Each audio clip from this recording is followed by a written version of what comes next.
Bison will be receiving. For those at home watching, the Bison in their all white silver helmets with the Bison logo, blue numbers, red trim, and the Bucs in their home all orange, black numbers, black helmets with a bit of a creamsicle trim.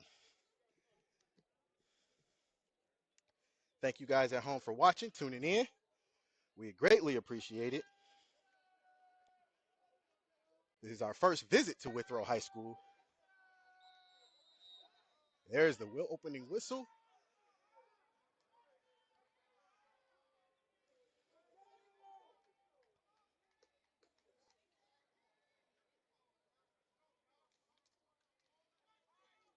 And we are underway. It's fielded. He heads to the sideline looking for a block. He gets the lane, still on his feet, still running, and he's finally brought down. That is number 1, Kendall Williams on the return. And that is where the Bison will start, 1st and 10 from their own 40. Thank you guys again for watching. While we have a quick second,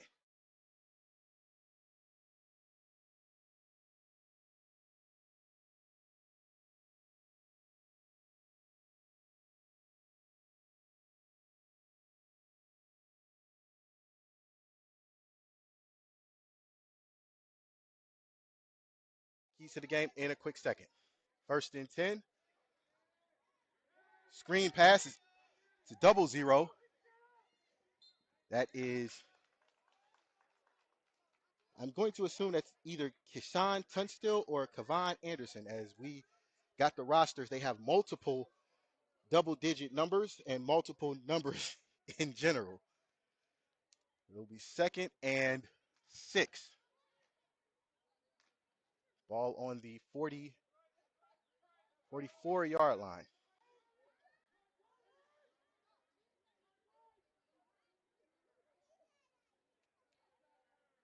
Pistol formation for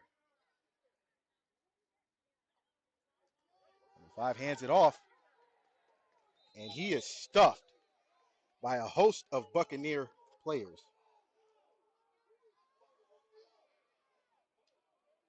It'll make it 3rd down. He lost 2 on that, so it'll be 3rd down and 8.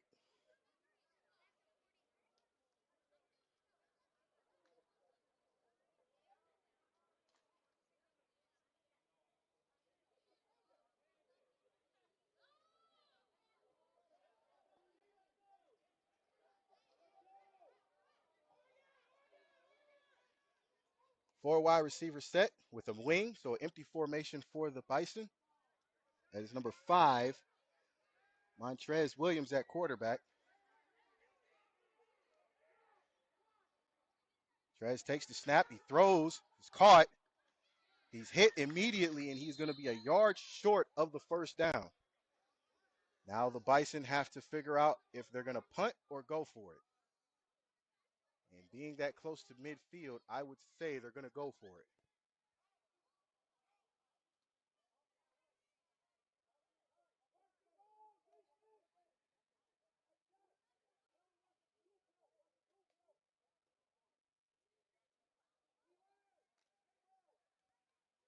So 4th and, well, they actually take back a yard, so it'll be 4th and 3.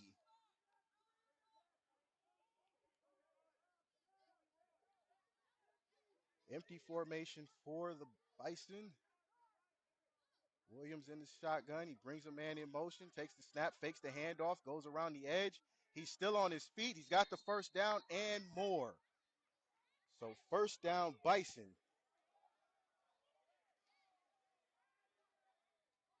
As we have a second.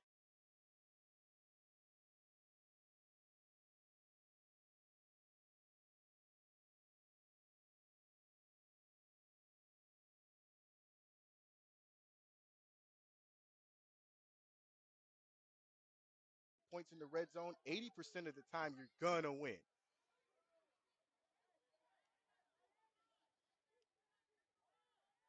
So 1st and 10, Bison. Ball is spotted on the Buck 39. Bobbled snap. And he gets about 3 on the play, depending on the referee's spot. That'll make it 2nd and 7 if we are looking at this correctly. So, yes, it is 2nd and 7.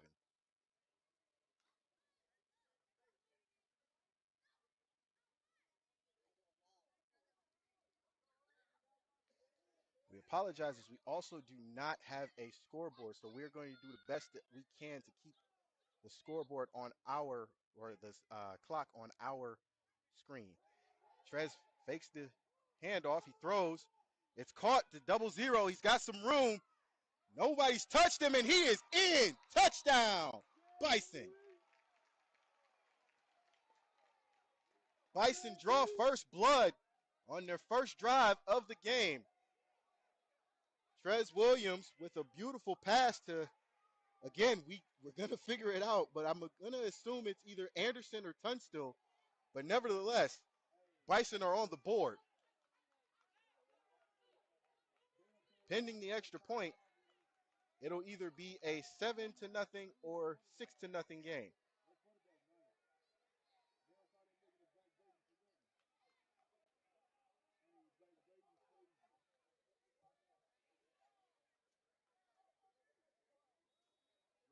We will see what the Bison do, or what the Bucs do on offense when they get their shot.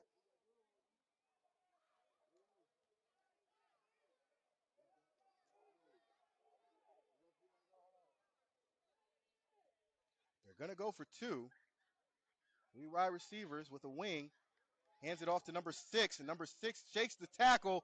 Can he get to the edge? He stretches the ball out. The refs say no good. From up here, it looked like he got it. He stretched out, hit the pylon as he was tackled, but we can't argue with the refs. So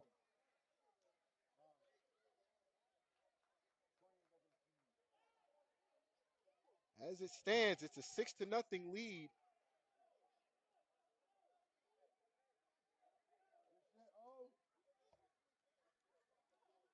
We will wait for the ensuing kickoff.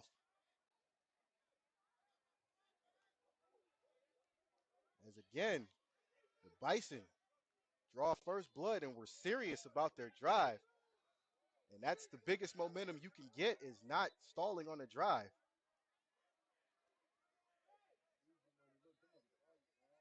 So by our clock, it'll be 11:39 to go here in the first quarter.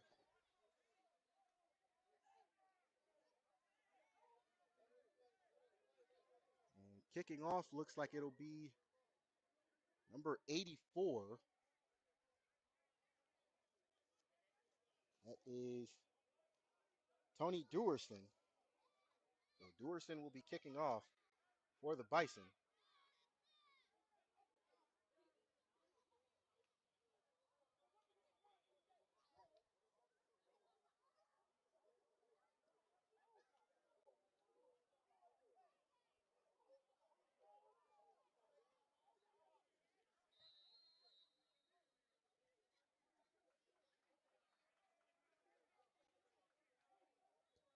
Kicks away. It's caught by the up back. That is number 21. He shakes a few tackles and is finally brought down. That is number 21. Dre Pope. So Pope gives the Bucs great field position, and we will see what Levette does 1st and 10 on their own, we'll say 43.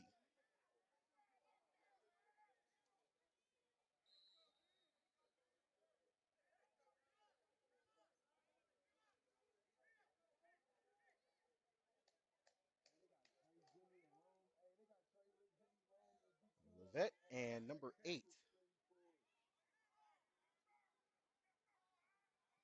Or is that number 9? Can't tell. But nevertheless, Levette in the shotgun, 4 wide receivers.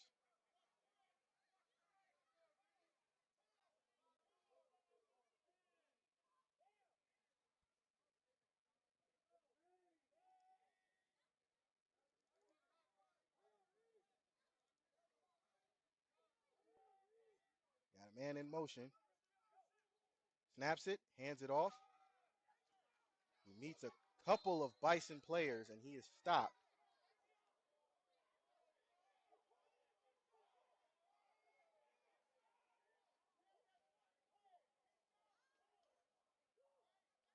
And again, we'd like to thank you guys at home for watching, as again, this is our first trip to, I'm going to assume this is Tiger Stadium, because this is our first trip here.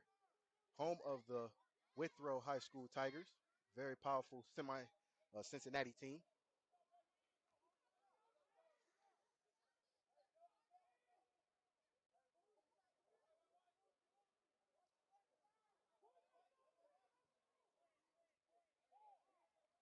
So second down and 10, as they didn't gain anything on that play.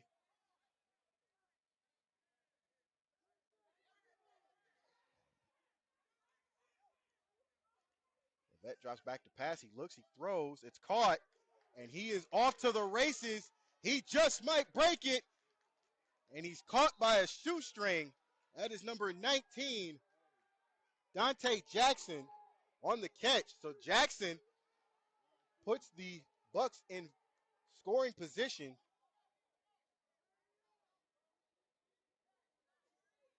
It'll be first and 10 at what looks like the 10. Again, we'd like to thank you guys at home for watching. This is going to be what we expected it to be if the offenses are pulling up plays like this.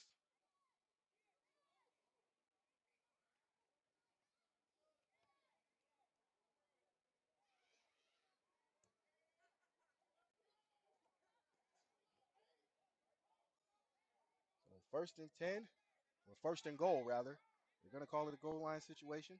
The vet with 4 wide receivers.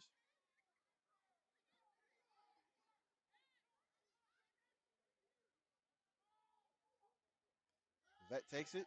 He's got a blitz, and it's incomplete. Pass intended for Jackson.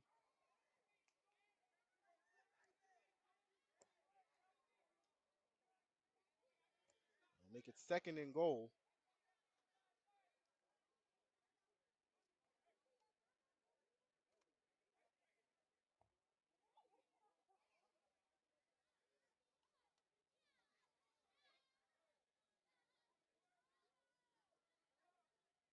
It'll be a great momentum killer for the Bucs if they can actually get a score to match what the Bison have done on offense.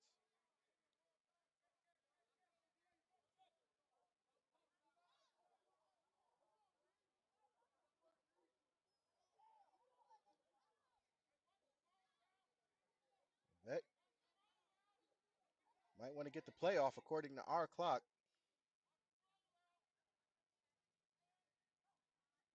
And he does. He looks. He throws across the middle. It's caught. Touchdown, Bucs. It is now a tie game here early on in the first quarter.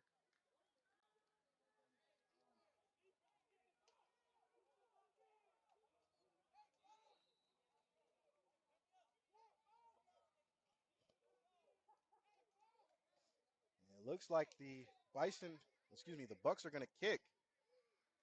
They'll be able to take the lead.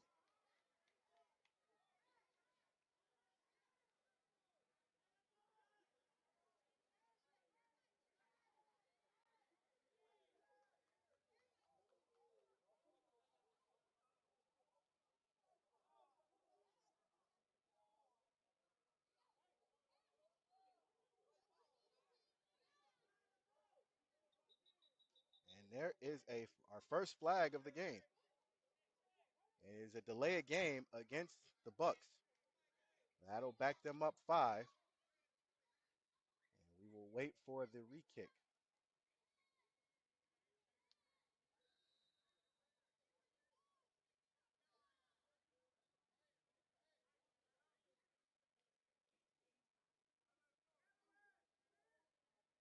It is number 24, Cullen Brady. Snaps up, kicks away, and the kick is good. So the Bucs take a 1-point lead. It is 7-6 here with 8:08 to go in the first quarter. Again, we do apologize as we site was actually moved from Walnut Hills High School to Withrow High School at the very last minute. I'm going to say the schools had something to do with that. But nevertheless, we are here. And so far, so good. The Bison and Bucs are living up to the hype of this game, as all week this game was hyped up by both teams and including us, as we were excited to be here.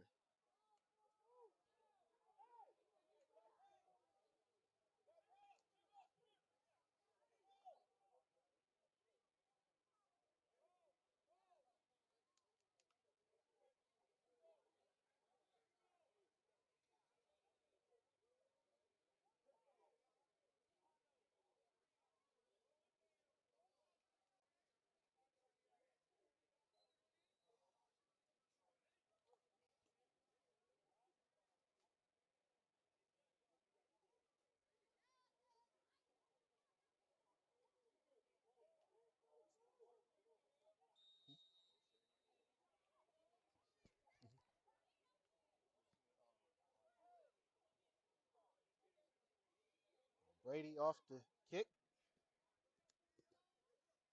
kicks away. It's high, it's curving, and it's fielded by Williams.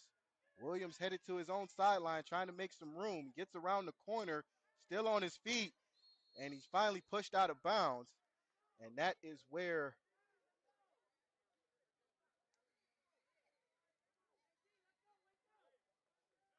the Bison will take over. It looks like it'll be at their own, I want to say 36 or 37, depending on how this ref is standing.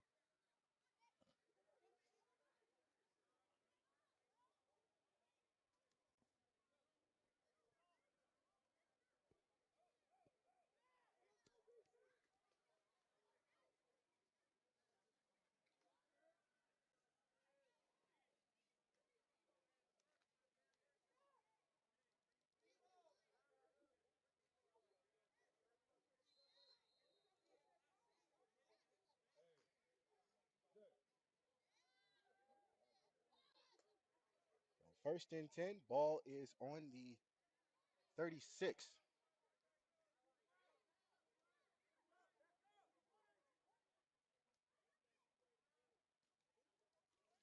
Hands it off. He tries to get around the edge. He's got some room, and he's brought down by number 0, Jaquan Jackson. So Jackson making a beautiful open field tackle. And looks like he gains maybe 1 on the play, so it'll be 2nd down and 9.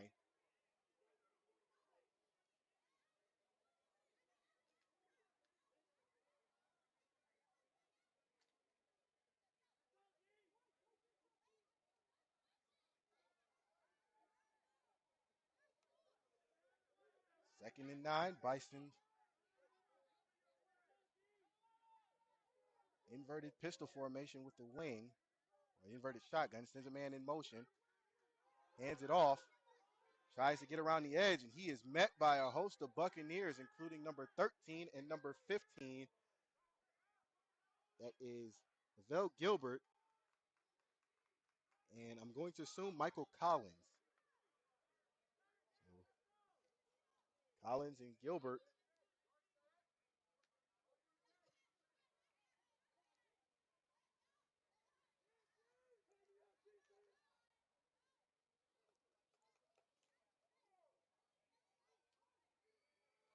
Third down and still 9 for the Bison.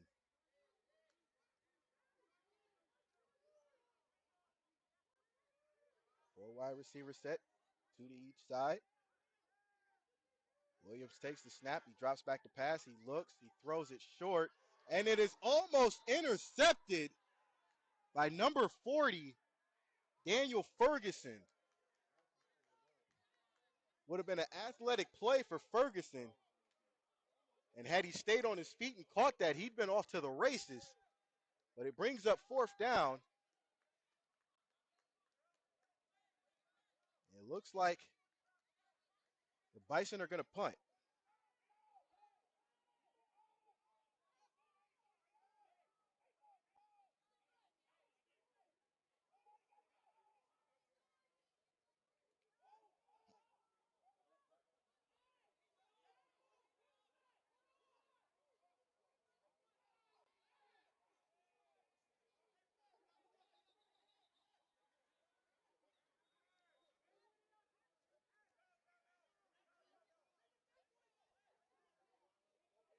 And I believe there was a timeout called, but I don't know who called it.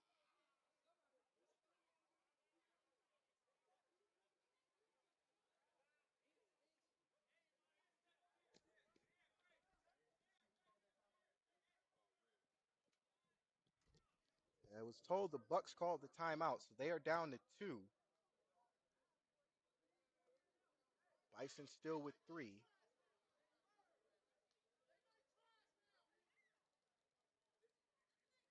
And we're going to give some time back as we were trying to catch up with the timeout.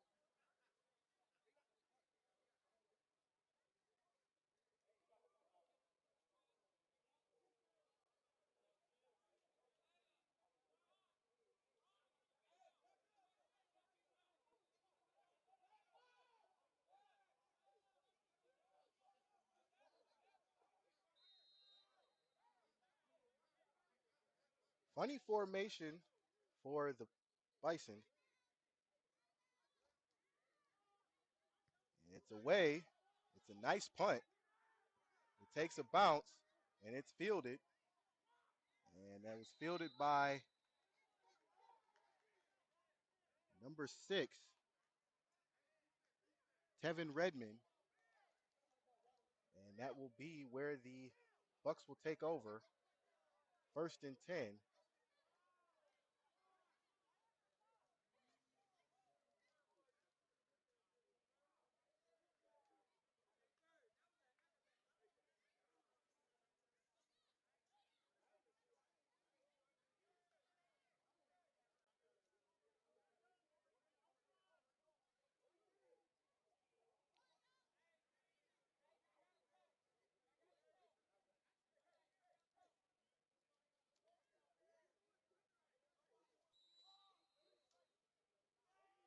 First and 10 Bucs. Ball spotted at their own 30. 4 wide receiver set for the Bucs with Lovett in the shotgun.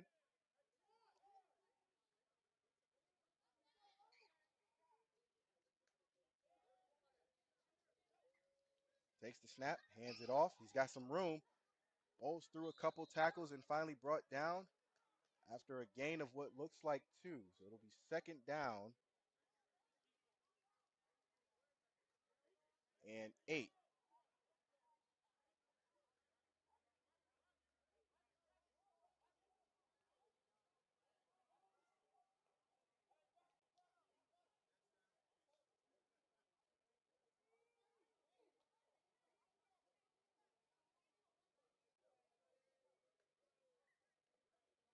2nd and 8.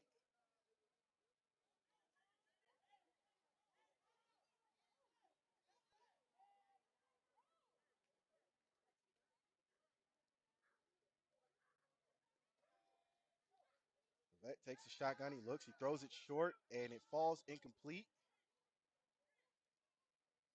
Intended for number 9, Zay Lovelace. And if you watched last year against the Racine Raiders, Lovelace had a day. Bunch of catches and a couple of touchdowns. Even though it did not go in the Bucs' favor, Lovelace made a statement that day that he is one of the best players in the state, if not the country, at this level. 3rd down and 8.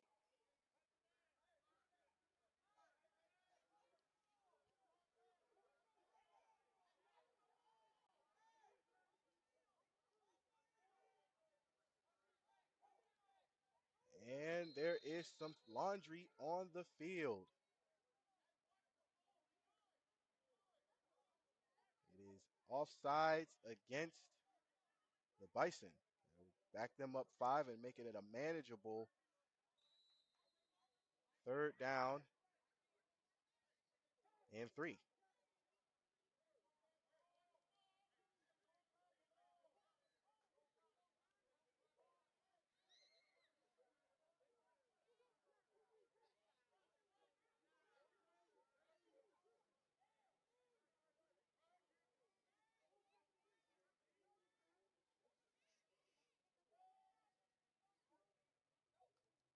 Takes the snap, hands it off.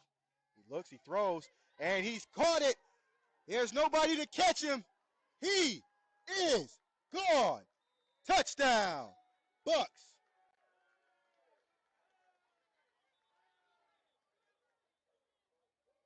There's a flag on the play. What is the flag about?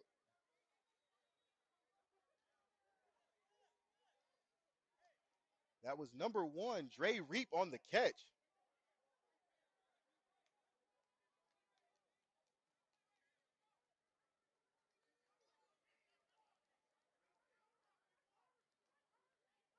Apologize for the score foul, but nevertheless, we'll wait for the flag. Ref conference. Levette threatening to run, sees Reap on a slant and just darts it, and Reap does the rest. The touchdown is good. It's unsportsmanlike conduct. I'm going to assume that's against the Bucs. And more than likely will be assessed on the kickoff. But nevertheless, the touchdown stands, which is the most important thing.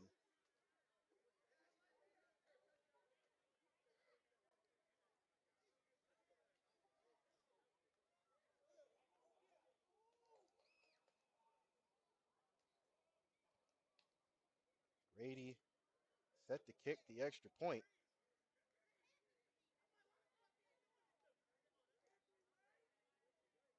Snaps up. Kicks away. It is good. So the Bucs now take a 14-6 lead on the strength of a Levette pass to Dre Reap.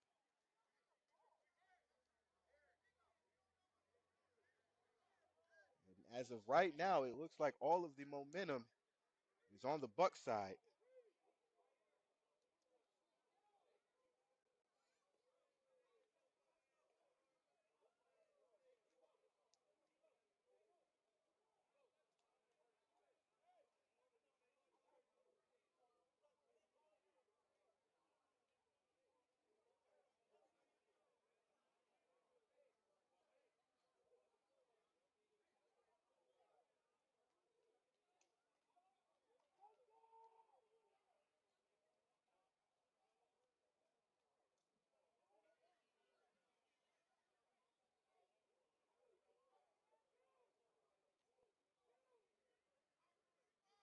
And it is assessed on the kickoff, so the Bucs will be kicking from their 25.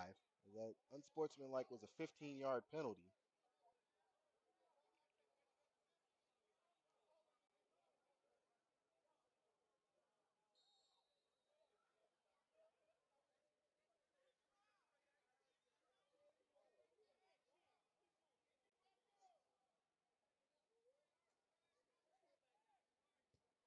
And it kicks up, it kicks high, and it's fielded by number 27.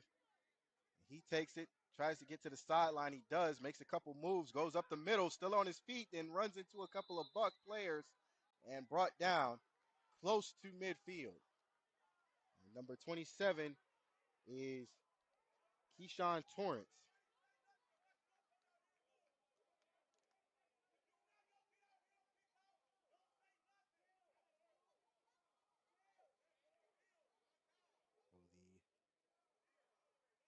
The Bison will take over this drive, 1st and 10.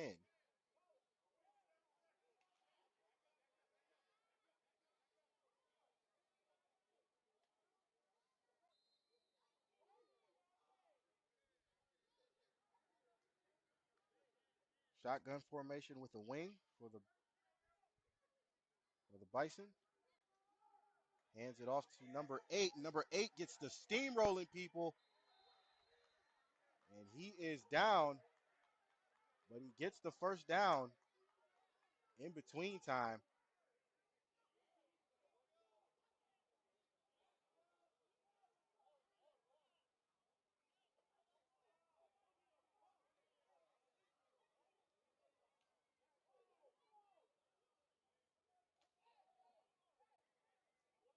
First and 10, Bison in plus territory. Ball spotted at the Bucs 38.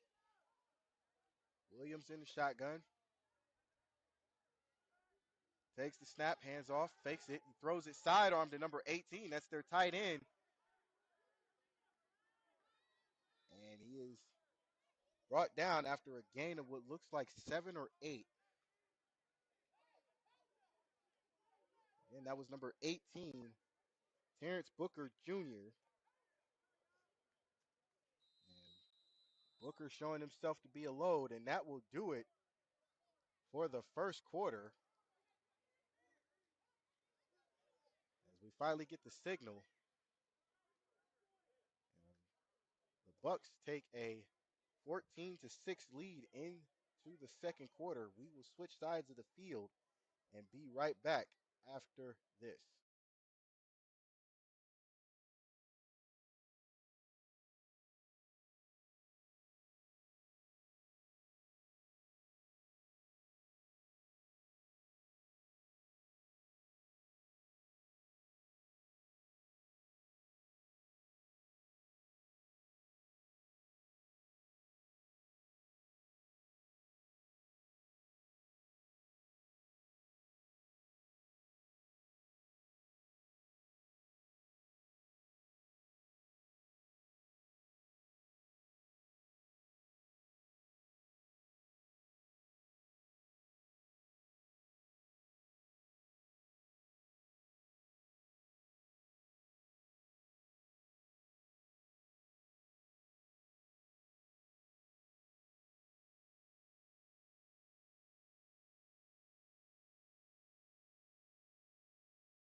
We are back with the second quarter.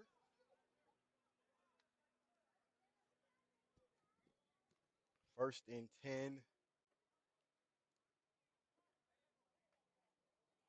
It's actually second or third. I believe it's second.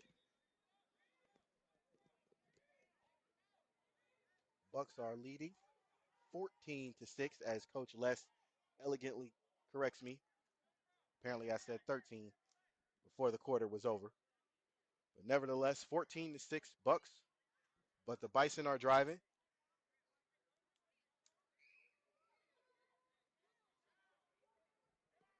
Is second down and a short one.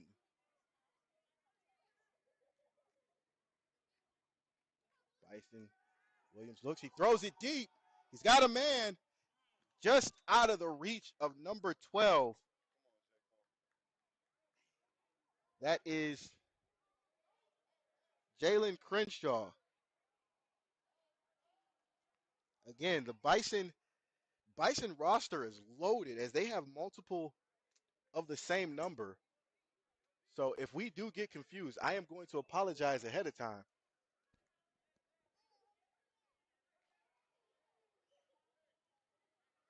Well, third down in a short one. If the Bison just run it, they'll get the first down. I'm quite confident.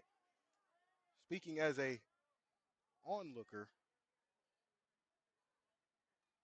And they hand it off. He goes around the edge, goes off tackle, bowls his way through, gets the first down. That is number 6, Corey Bridges on the carry. So Corey gets the first down. And again, the Bison are threatening to score.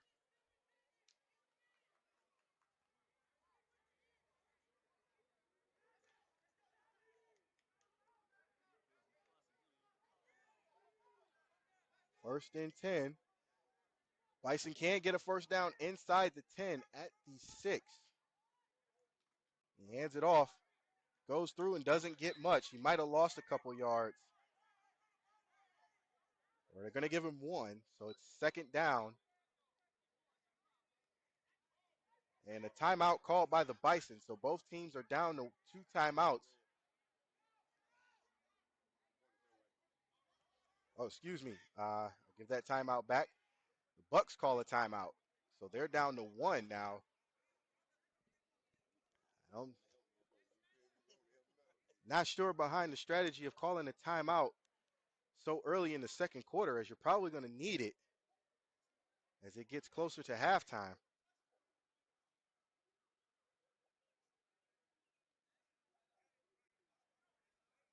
While we have a moment, we'll check on some PFA scores from around the league.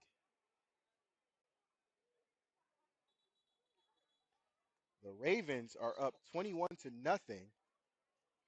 End of the first quarter. The Indy Assassins are up 14 to 6 over the Lima Warriors.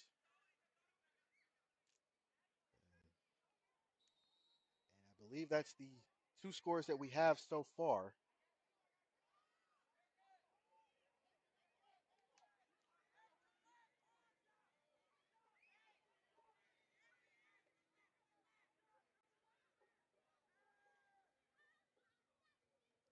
Takes the snap. Takes it, calls his own number. He's got some room to run, tries to get outside, and he's finally pushed out of bounds.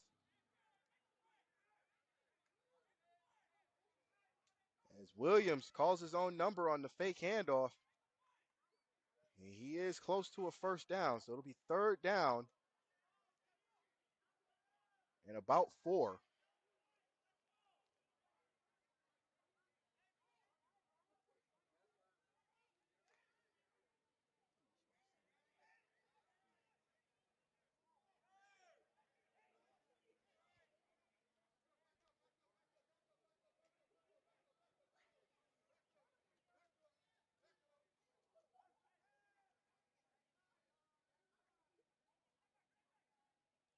Takes the snap, fakes the handoff. He's got a man open. He throws it. That's Booker. Booker's on his feet.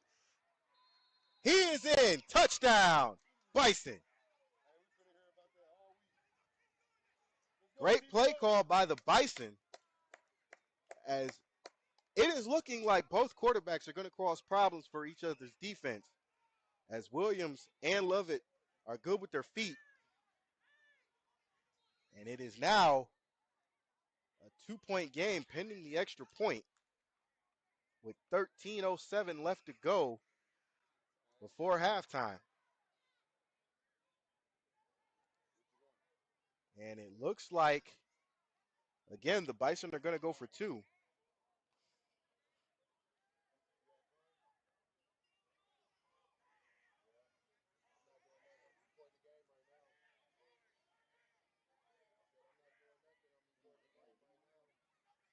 Williams under center.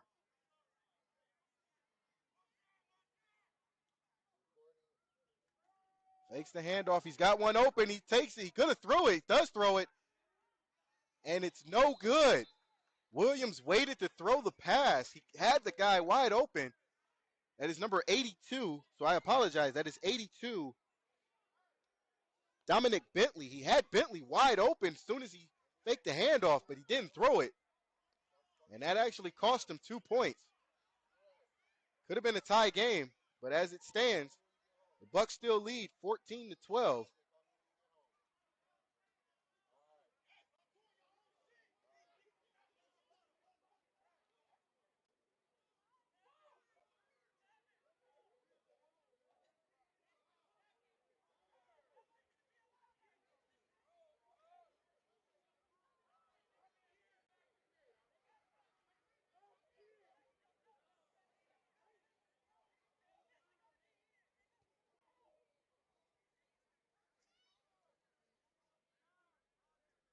At 13:07 left to go in the second quarter. This is going to look like it's going to turn into a shootout.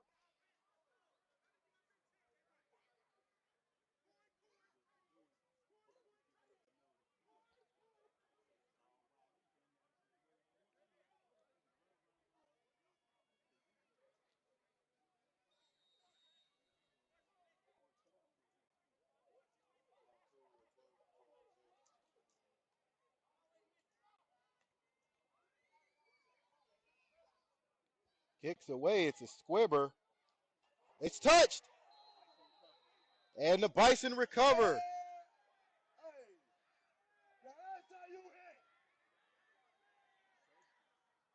A Bucs player touched it, and a Bison player recovered. I don't know what the conference will be about, but as it looks, the Bison recovered the squib.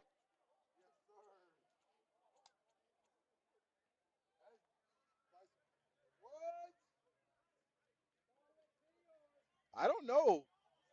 It did look like the ball went 10 yards. It kicked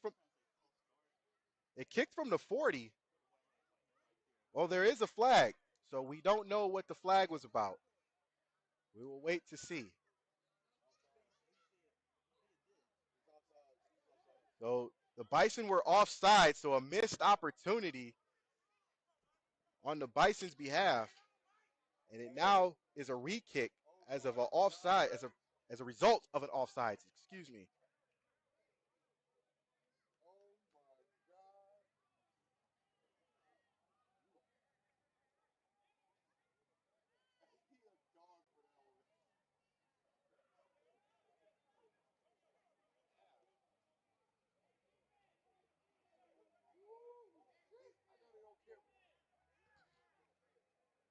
And now it'll back them up 5 to the 30. And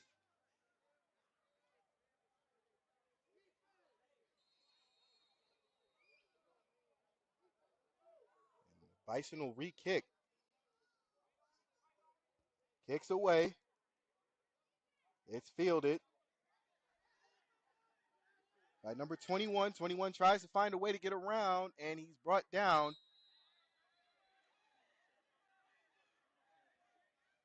And it will be Bucs ball, 1st and 10, close to midfield.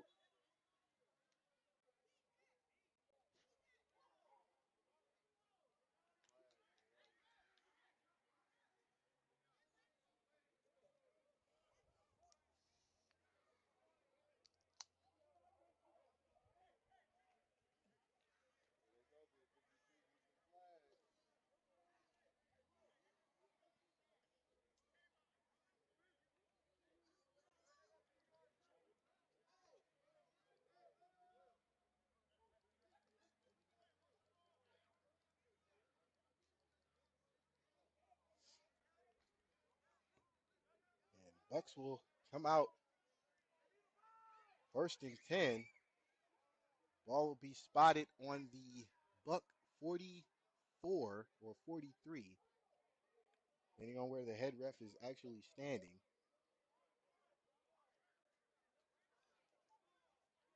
And I guess we're looking for a ball.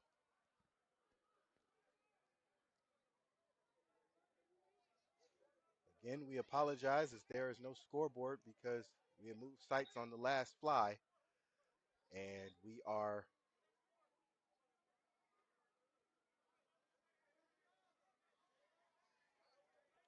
apparently there was another penalty that we missed.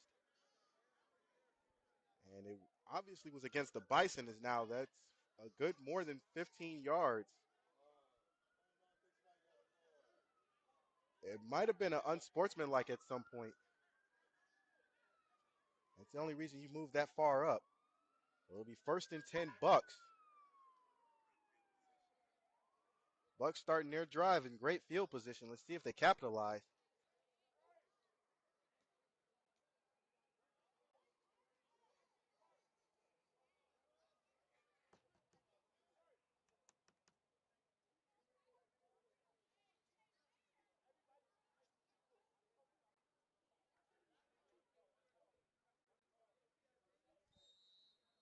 First and 10. Ball on the Bison 40. Levette in the shotgun.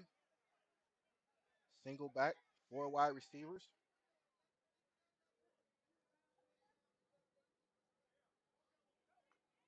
Takes the snap, gives it to, that is number 33, Demetrius Baylor. And there is an injury on the play. And while there is an injury on the play, we will step away and check on the injured player.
We are back after the injury timeout.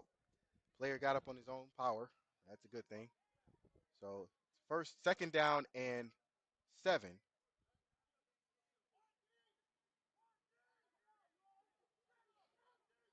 4 wide receiver set for the Bucs. Levette on the blitz. He throws it up. It's picked off. The Bison have it. And he's brought down. That is and there's a flag on the play.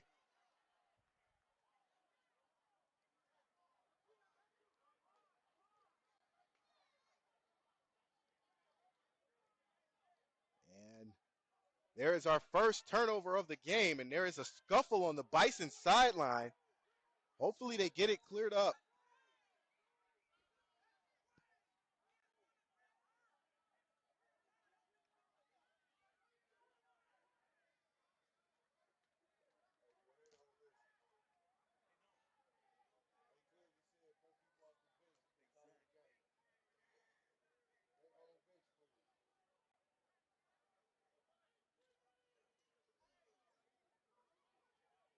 And somebody got up hurt, so we're gonna wait for the call and see what happened.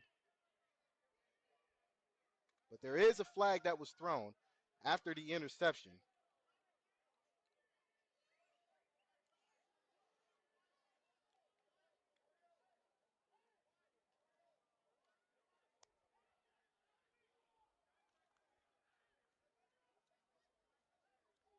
And the player is off on his own, as you can see at the bottom of our screen.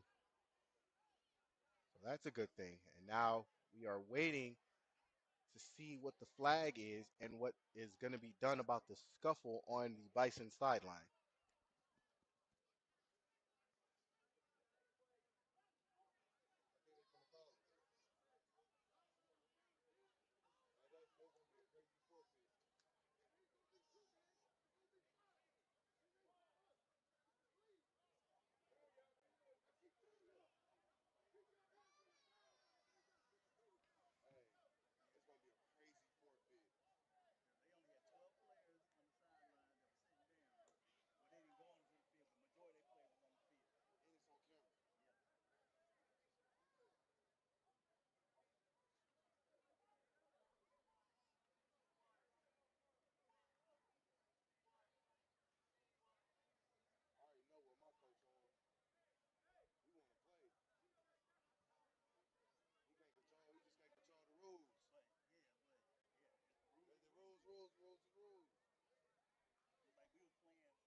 And we are going to still wait for the conference to be over.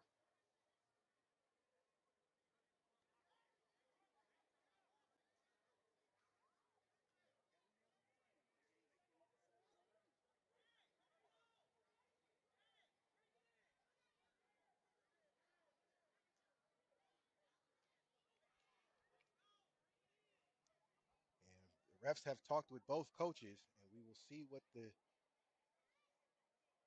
we have a halftime update. Well, excuse me for the brief interruption, but we have a halftime update as the Detroit Ravens are throttling the Northern Kentucky Wolfpack 33-0 at halftime. Wolfpack got a lot of work to do and a lot of praying to do in order to get back into this game, but we're not going to count them out just yet.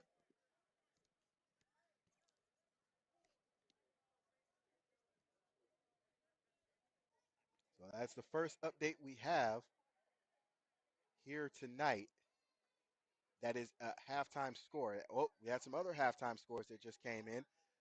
The Indy Assassins are up 14-6 over the Lima Warriors at halftime, and the Columbus Fire are up 14-0 over the Glass City Tigers. So a battle between Columbus and Toledo is looking in the favor of Columbus at the moment. So we will continue this game as it looks, but both teams have been warned, and we have yet to see what the penalty was. And they moved the ball back from the spot, so I'm going to assume it was against the Bison. So 1st and 10 Bison. Ball. There's a run. He gets off tackle. He's still on his feet, makes a couple moves, and finally brought down. That is Kendall Williams. And there's another flag as Kendall Williams is still jaw-jacking. There's another flag as Williams would not stop talking. And there are multiple flags on the play.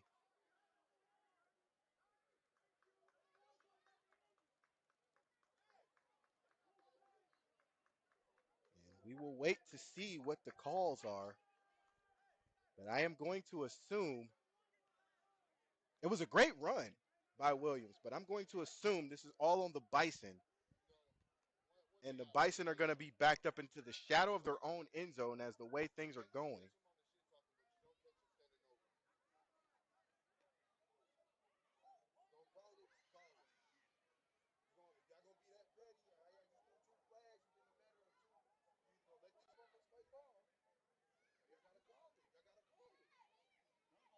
As I'm agreeing with some of the fans, as some of the refs in these calls have not been mutual.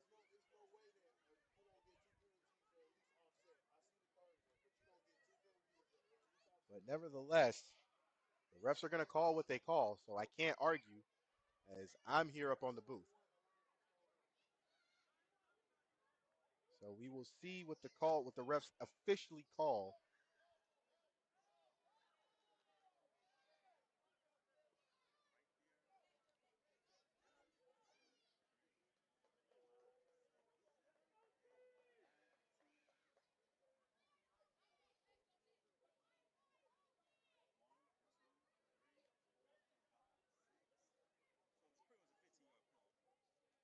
So apparently it was an unsportsmanlike conduct against the Bison. And now the Bison are really looking at the shadow of their own end zone.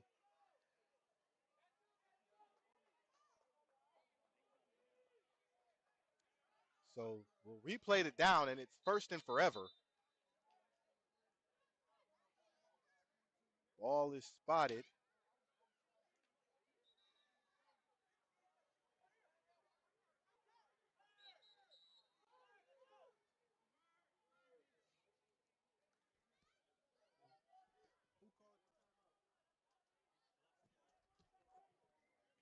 And it looks like the Bucs have called their final timeout.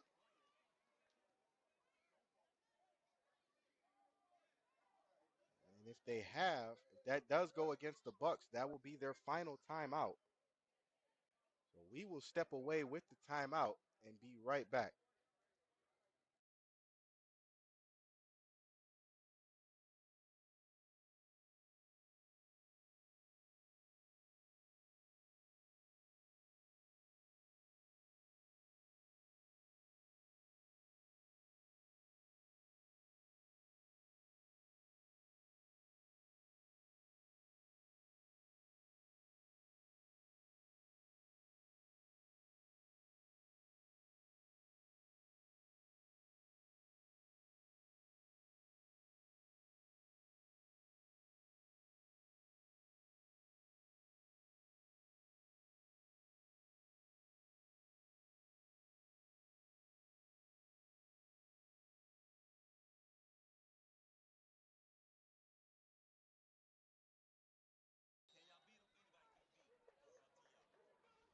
And we are back after the timeout.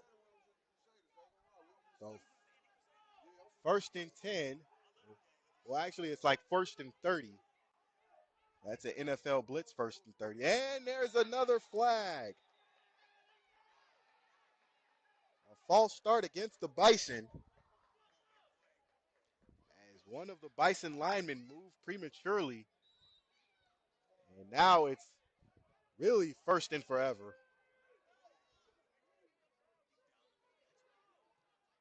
And I can hear some of my coaches in their head. I go after him right now if I'm the Bucs. We will see if the Bucs actually follow through. Bucs showing blitz. Hands it off. Gets up the field. And he's brought down. That is number As number 8, Dominique Rogers on the carry.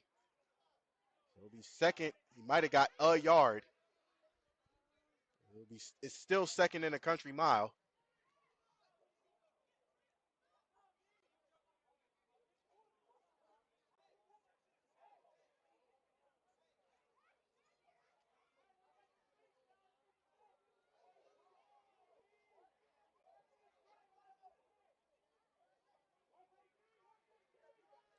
Williams in the shotgun, 4 wide receivers, 3 with a wing. Takes the snap, drops back to pass. He looks, takes off, tries to make a move, but is brought down by number 12. Actually, that's number 13, Lavelle Gilbert. Excuse me.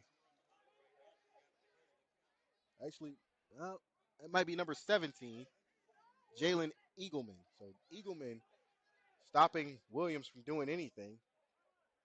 And it's third and very, very long. Another update for you guys at halftime. The Michigan Gators are up 38-24 over the NEO Pit Bulls. And I got to say, I respect the Pit Bulls if they have the hardest schedule in all of the PFA. So third down and a hopeful. Williams drops back to pass. He looks. The screen is thrown, but it's busted up. And the Bucs have a ton of momentum. By our clock, it's 10:30 and counting. And it'll be fourth down for the Bucs to try and capitalize on the great field position they will get should the Bison punt.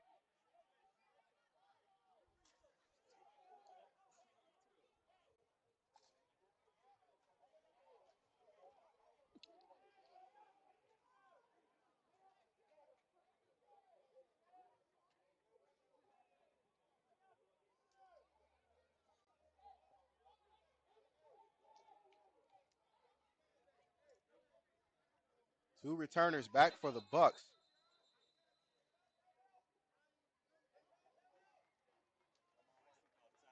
And the the Bison call the timeout. So they are down to 1 or 2, They're down to 2 with, according to our clock, 9:42 to go before halftime. The Bison are down 1 timeout.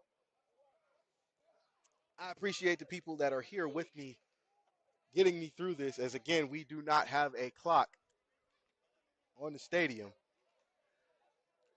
But we will stick with this timeout.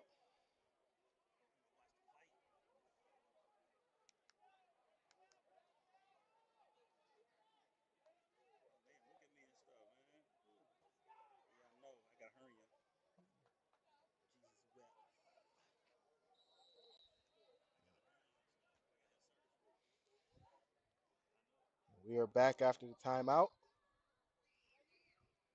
Punts away. It's short. And it's down by Williams. And that is where the Bucs will start. First and 10 on the Bison 38 or 37, depending on how you're looking at your screen.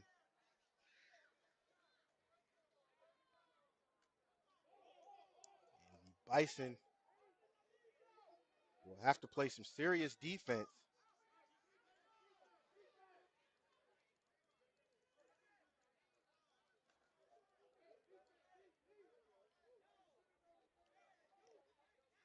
These are arguably the two best teams in 3A for the PFA.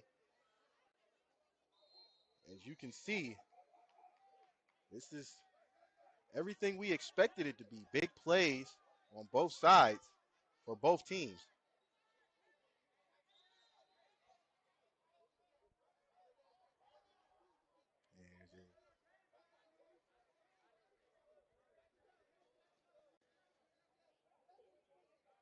Ref's checking out the ball.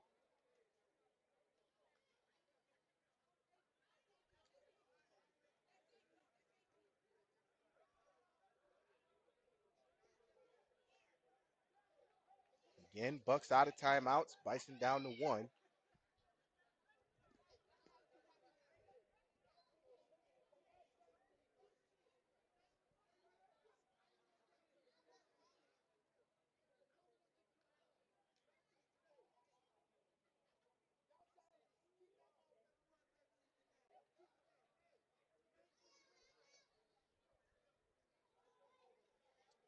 Now we have a new ball in. We can get back to the action. First and 10.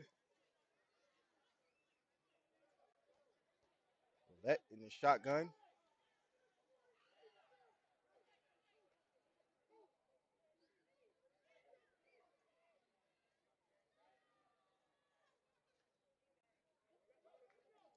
Let takes the snap, drops back. He looks. He shovels it off to number 22. Number 22's got some room, makes a move, and he's finally brought down. And the Bucs are back in scoring position as that was number 22, Darian Nelson, on the pass. Levette in the hurry up under center. Fumbles it, and he spikes it. So I am going to assume we are under 2 minutes to go.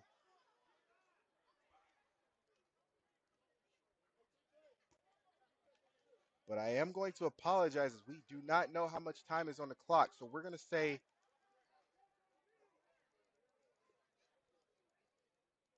we're going to give it a full minute.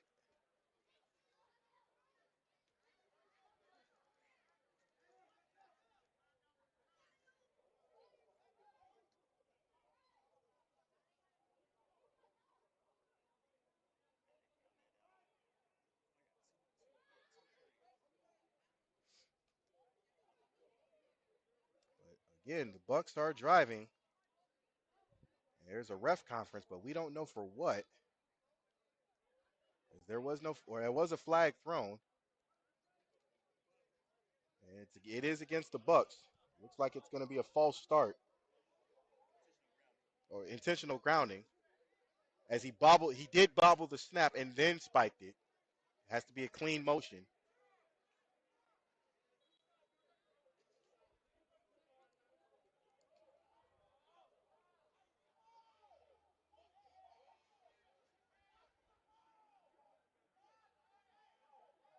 And we move it up again. Don't know what's going on with the back and forth. But here we go. First and second down. Vet and shotgun. Takes the snap, fakes the handoff. He looks. He throws it deep. He's got a man. It's caught. Touchdown. Bucs.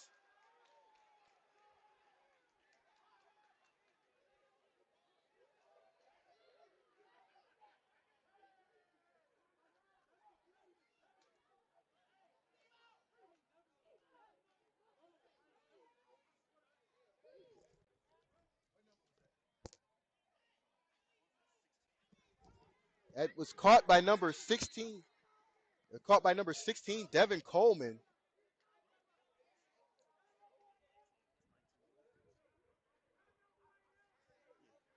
Excuse me, it was 19, Dante Jackson. So Jackson and loves it hooking up. And the Bucs take a 20-12 lead. And there's a flag.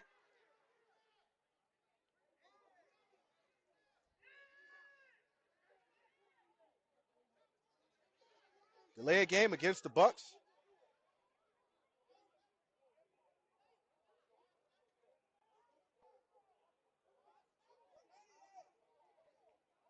We'll take a quick moment to shout out our referees. Head referee is Rick Bleiberg, umpire Andy Hamilton, line judge Daniel Palmer, head linesman Robert Story Jr., and back judge is Sean Spires. So shout out to those men.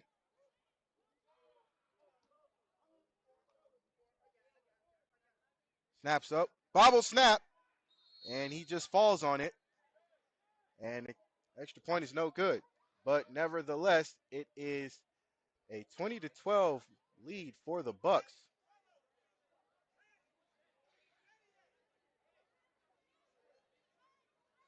And we will see if the Bison will have something to muster together before halftime.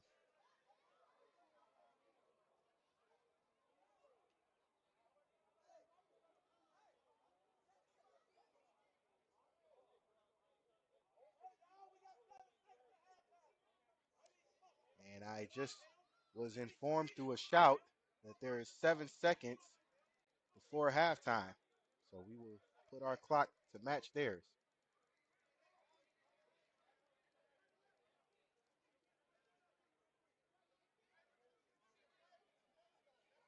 Brady will be the kicker.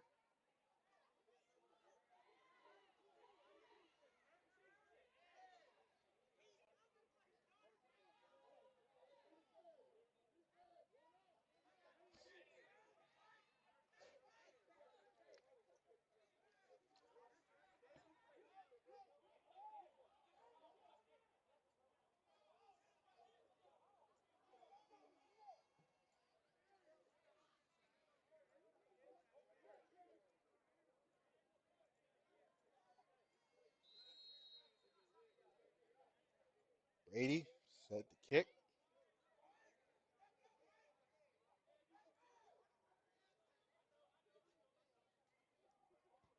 Kicks it high.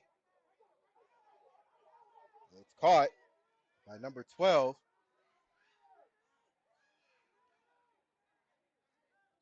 And it looks like that will do it for halftime.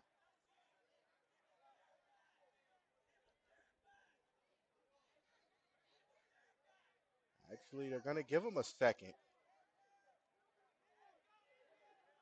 So the Bison will have. No, they don't. It is halftime.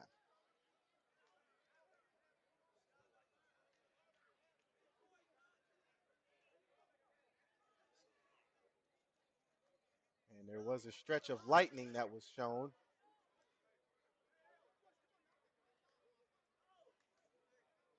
But nevertheless, we will see you guys at halftime with the third quarter and be right back after this.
And we are back.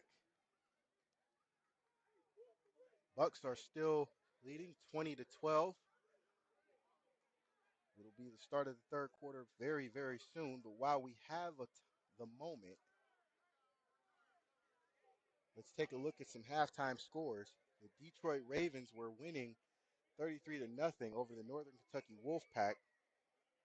The Lima Warriors and the Indy Assassins were 14-6 in favor of the Assassins. And Columbus Fire were at halftime over the Glass City Tigers 14-0.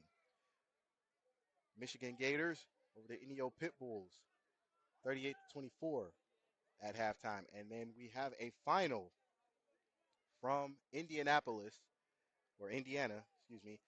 The Indy Assassins take the win over Lima 24-18.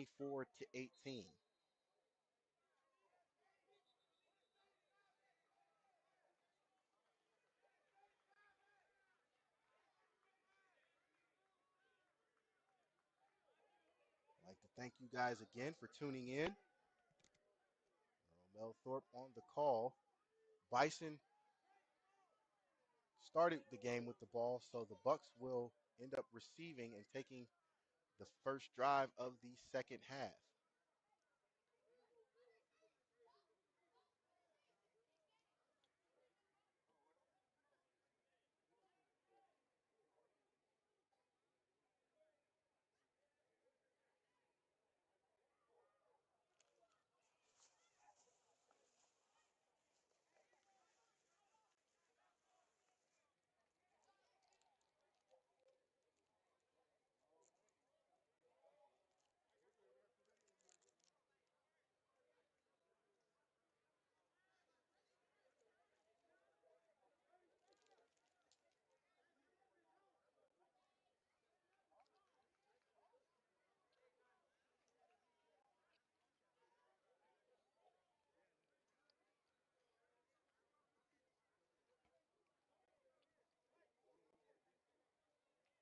Well, we got another moment.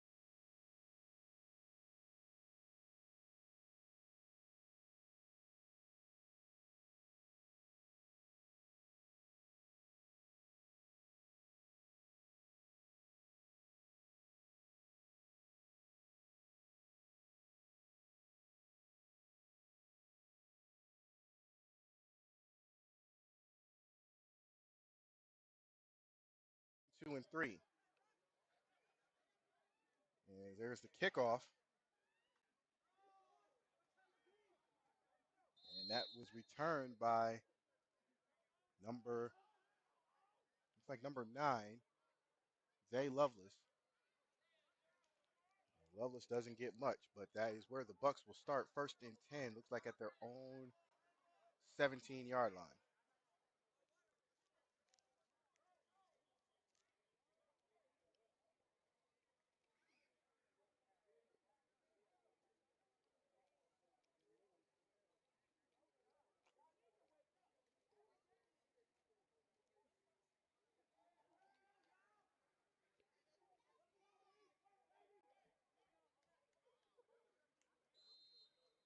So first and 10 Bucs.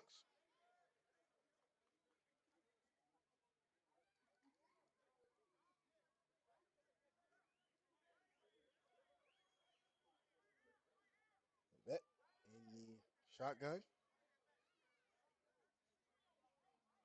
with 4 wide receivers.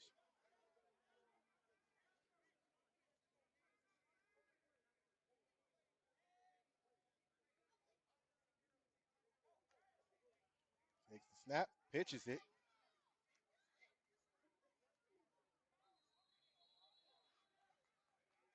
And was by number 22, Darian Nelson. And Nelson gets about 2 on the carry, so it'll be second down and 8.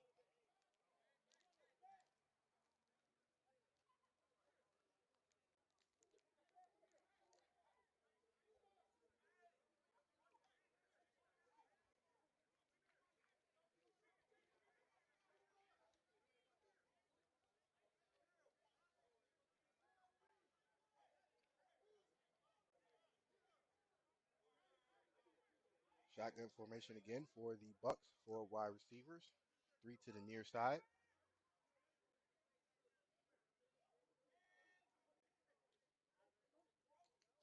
Takes the snap, fakes the handoff. He looks, he throws it, and it is short, intended for Lovelace.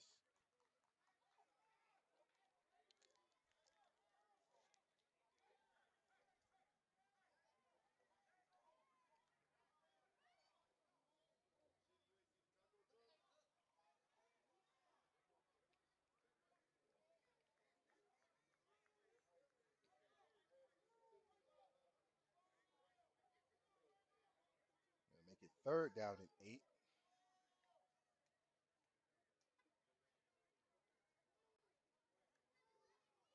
We have turned our play clock off as we couldn't keep up with the umpires.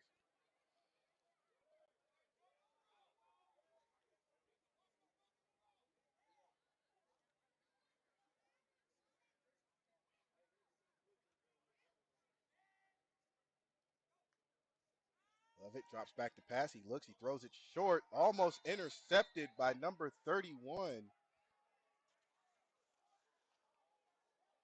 Jimmy Starks. Starks was tangled up with the receiver, but Lovett threw the ball where he thought the receiver was going to be.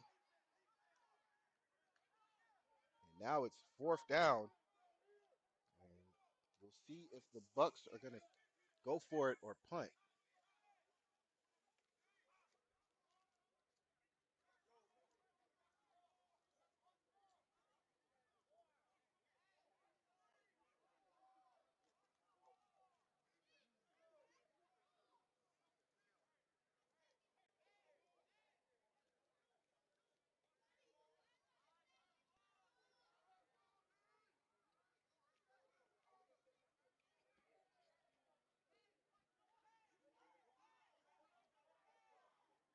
Fourth and 8.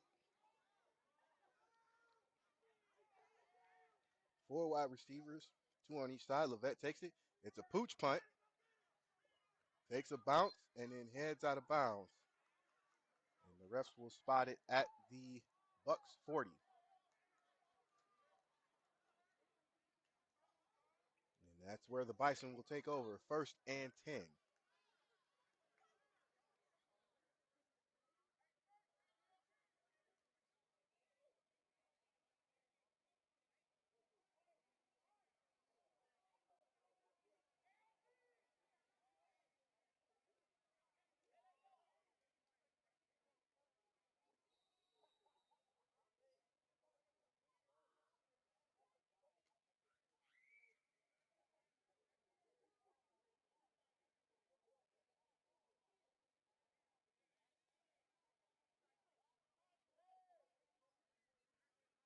So 1st and 10 Bison. Williams in the shotgun. Takes the snap, hands it off. He gets around the edge, tries to make a couple moves. He's still on his feet, and he is off to the races. He outruns everyone. Touchdown, Bison.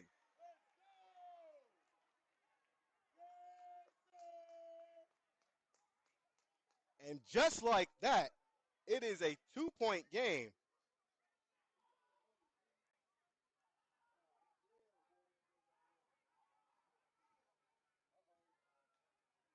That was number 8, Dominique Rogers, on the run. Rogers has wheels, to say the least. As what you thought would have been a tackle, he's outran it.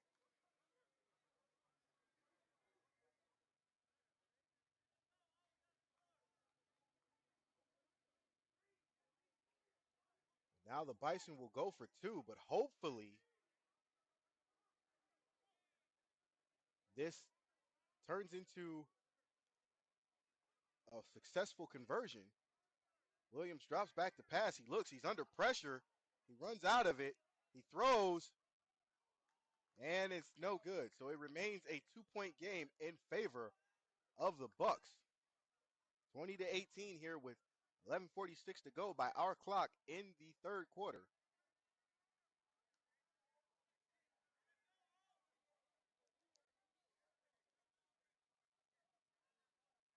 Great first drive by the Bison to start the second half.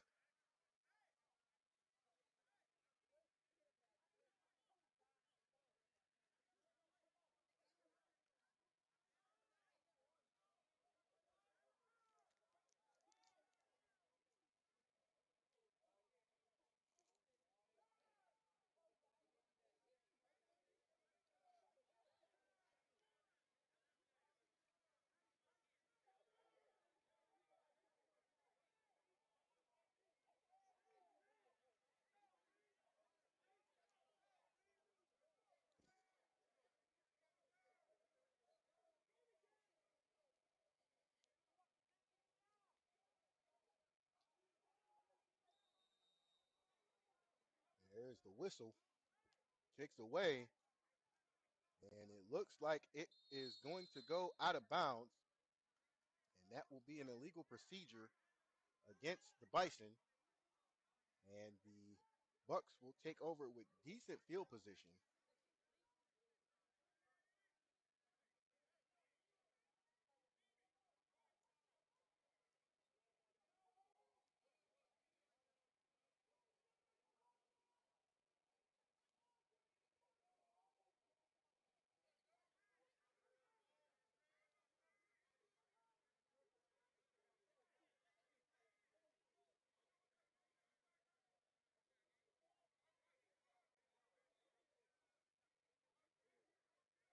And we will see what the Bucs do with their next possession.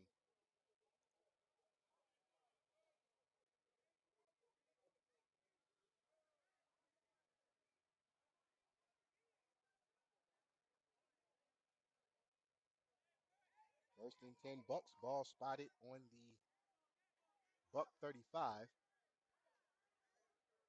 If you're just tuning in, Buccaneers in all orange and black.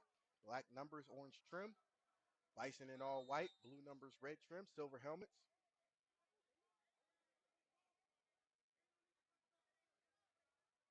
We will actually go back to the keys to the game.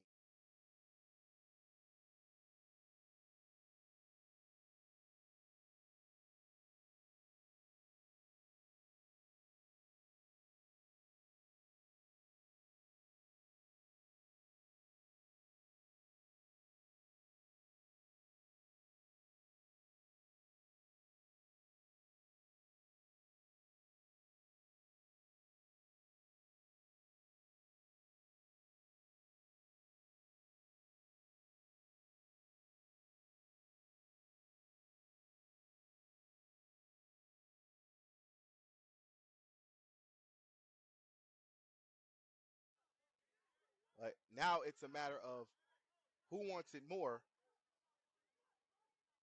and who's going to make it to where this game is winnable for said team. Levette in the shotgun, takes the snap, hands it off, and there's a flag on the play.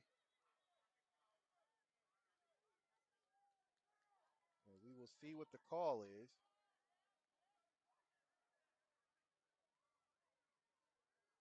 Holding against the Bucs, and that will back them up 10. And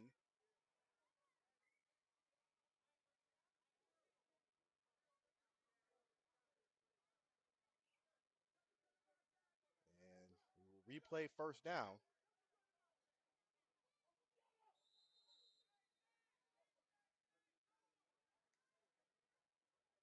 So it'll be first and 20 now for the Buccaneers, or Bucs as they are so called by their beloved fans.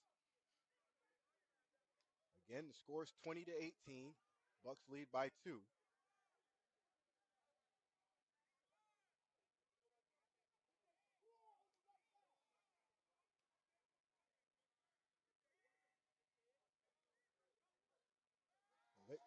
Throws, drops back to pass. He throws. This one's in the dirt. Intended for number 19. That is Dante Jackson. So Jackson and Levette missed an opportunity to get some of those yards back. It is third and Third and 20. Excuse me, second and 20. And we have a final here from the other side of Cincinnati as the Cincinnati Dukes take the West Side Cheetahs to the shed and end the game in a final of 62 to nothing in favor of the Dukes. So the Cheetahs will bounce back next week.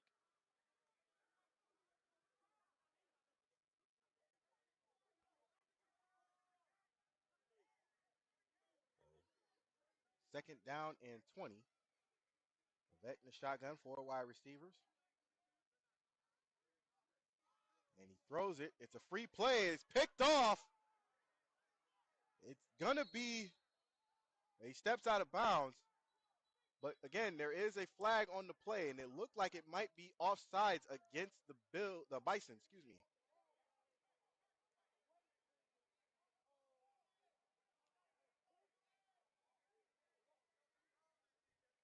And it is against the Bison. The vet tried to capitalize on what would have been a free play.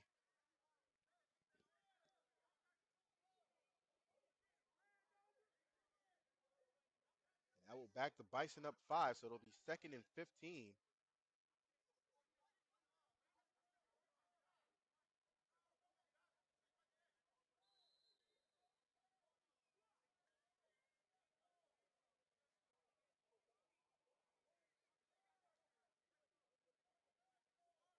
Second and 15 for the Bucs. Ball spotted at the 30.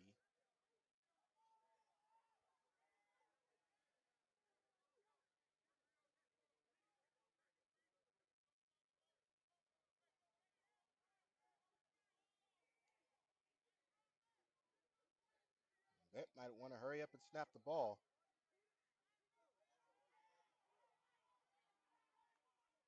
Takes the snap, hands it off. And he gets maybe a yard on the play.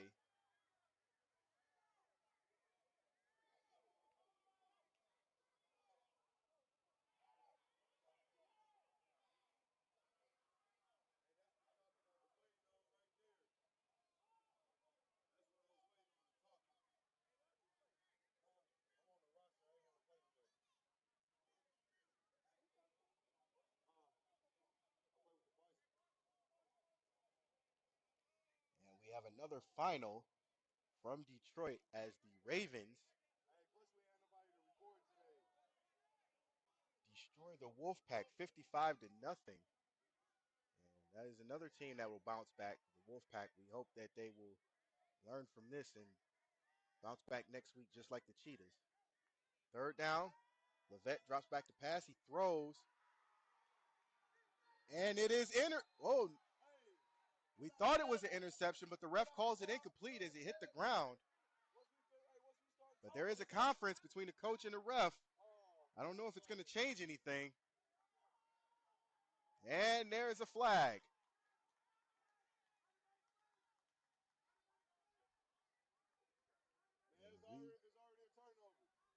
We will see what the flag is about.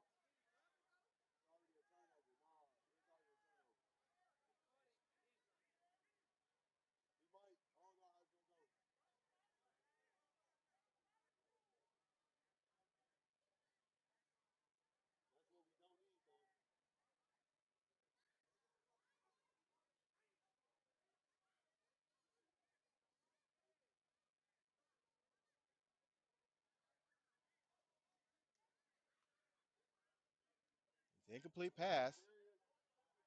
Unsportsmanlike conduct against the Bison. And it is first down for the Bucs. The strange turn of events is that foul came after the play, even though the ref marked it incomplete or ruled it incomplete, excuse me. So the Bucs will start with this. They'll finish this drive or try to finish this drive with the ball spotted now at midfield.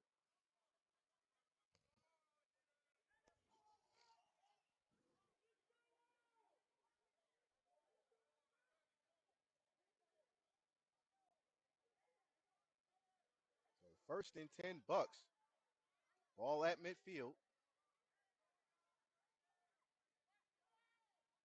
Takes the snap, hands it off. It goes right up the middle. And he's turned sideways. That is number 33, Demetrius Baylor on the carry.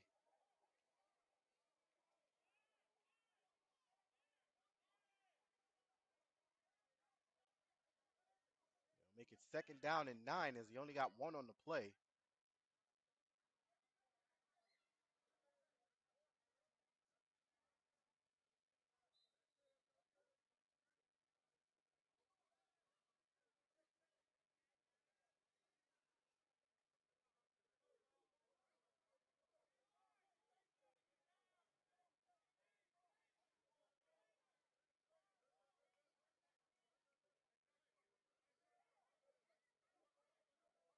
So 2nd and 9.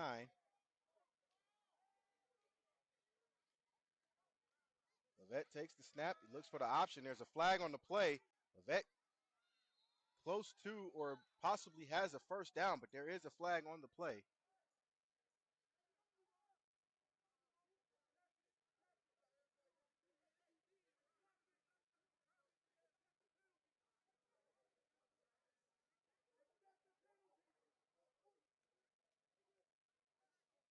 Offsides against the Bison.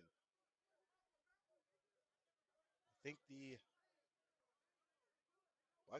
the Bucs will take the yards instead of the free 5 on the Levet run.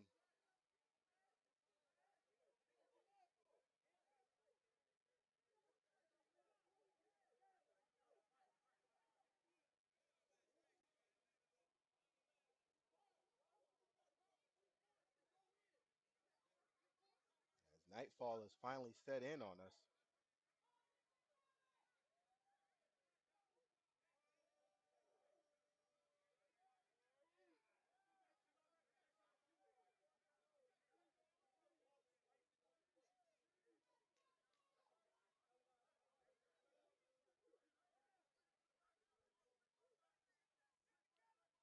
Levet in the shotgun, 4 wide receivers. Hands it off, breaks a couple tackles. He sloops out of another one, gets the first down. That is number 19, Dante Jackson. And Jackson making it known he can run the ball as well. So the Bucs get a first down. Fresh set of downs keeps the drive alive.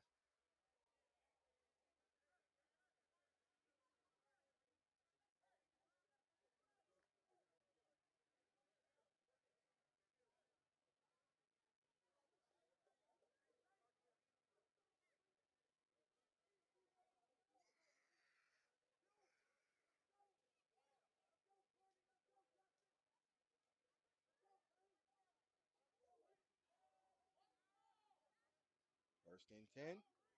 Vet takes it, hands off to Jackson. Jackson goes up the middle. He's almost busted that one wide open, and Jackson running with purpose. And as you can hear the crowd, it is now a first down.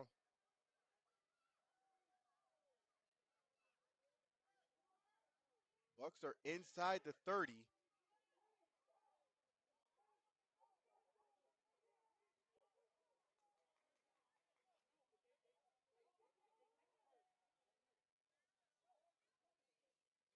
Hands off to Jackson again. Jackson gets about 5 on the carry, maybe 6.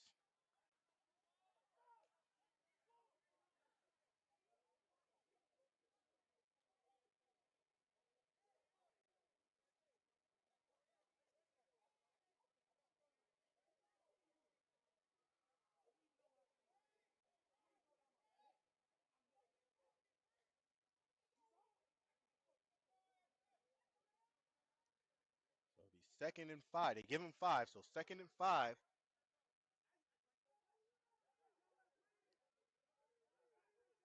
Jackson remains the back next to Levet.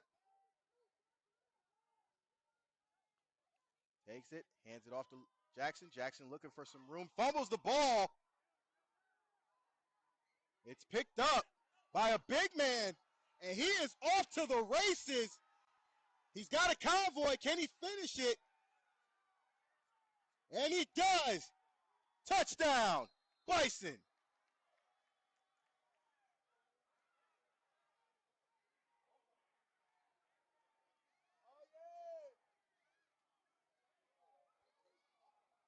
A turn of events with the fumble. No flags as far as we can see. And the Bison have the first lead since they took a 6-0 lead in the first quarter. It is a 3 turnover game for the Bison.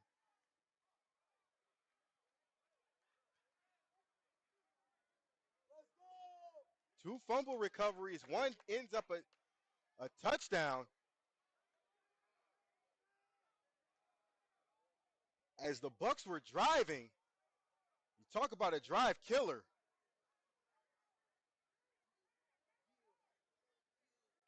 When we spoke with both teams earlier in the week, Bison head coach, or one of the Bison coaches, Trey Johnson, I believe,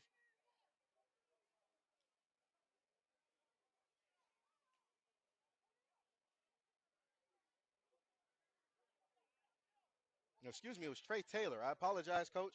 He said he wanted to limit the turnovers. But as you can see, they don't have a problem getting them either. Williams under center with a 2-point conversion. Takes the snap, fakes the handoff, gives it to, looks like Rodgers. And the 2-point conversion is no good.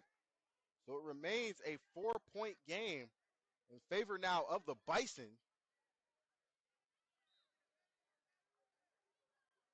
With the ensuing kickoff. And this, the folks at home, this is now officially the game we all hoped it would be.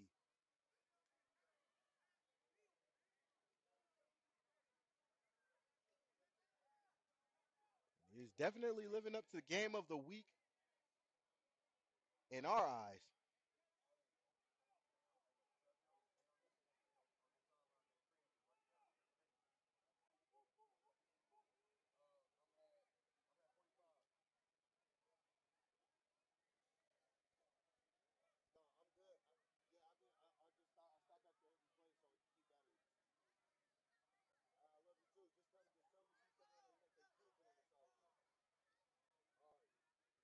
And actually, that will do it for the third quarter as they have switched sides of the field. So that is what we're going to go with, as that is a great way for the Bison to close out the fourth quarter or the third quarter. So if you're a Bison fan watching, your team is living up to preseason hype, and so are the Bucs.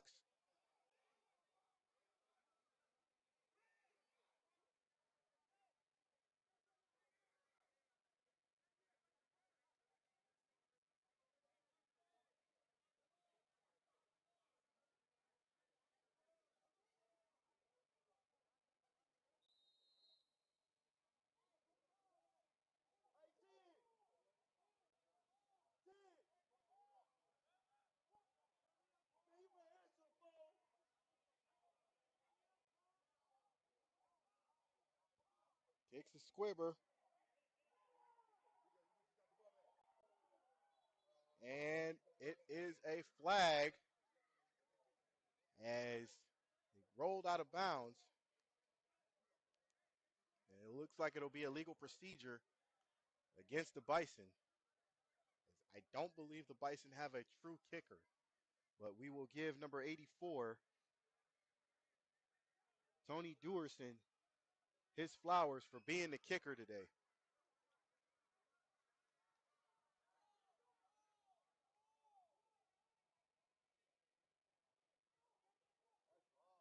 We have an update in Columbus. Excuse me, in Michigan. The Gators are up on the Pit Bulls 46-24.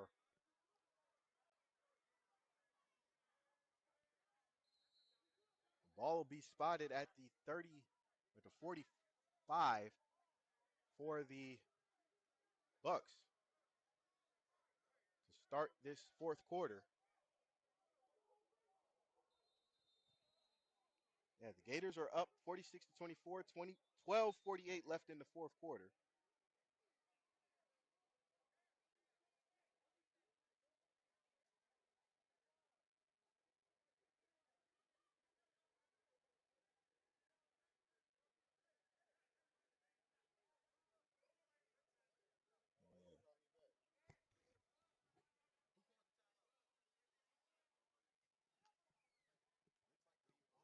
Timeout. Looks like there was a timeout called, but we don't know who called the timeout. So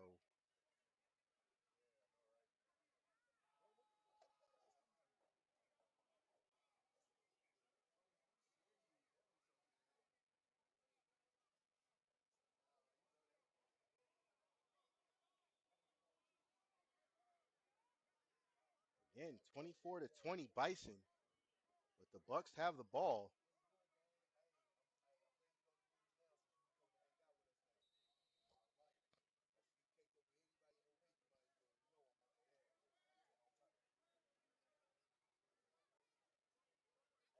First and 10 Bucs. Ball spotted on the 45.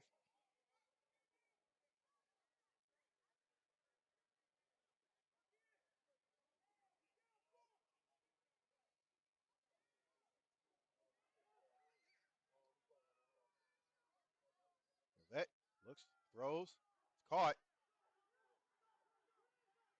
That is number 4, Chris Courtney, and he gets a first down for the Bucs on the screenplay. Bucs now in plus territory.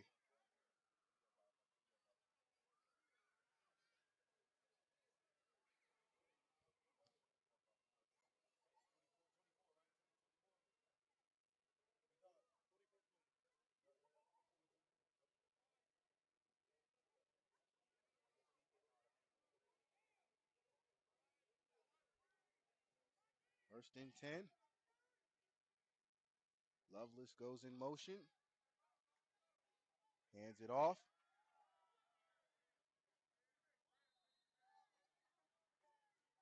That is number 22, Nelson on the carry.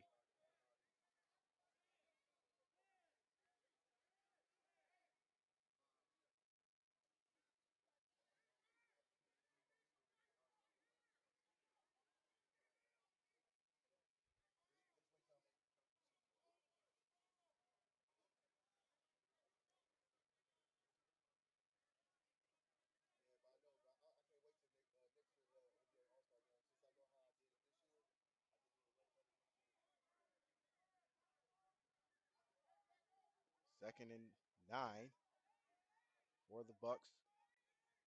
Love it in the shotgun. Takes the snap, drops back to pass. He's got some time. He throws it deep, just out of the reach of the receiver. They'll make it second. Actually, it looks like third down and 9.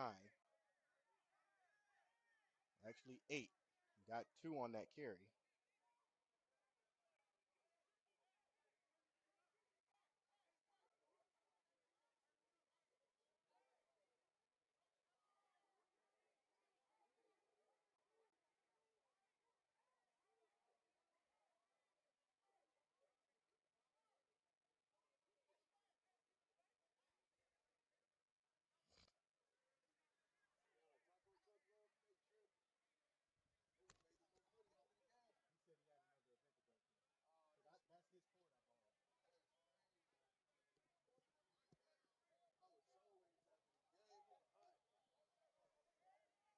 Third down and 8.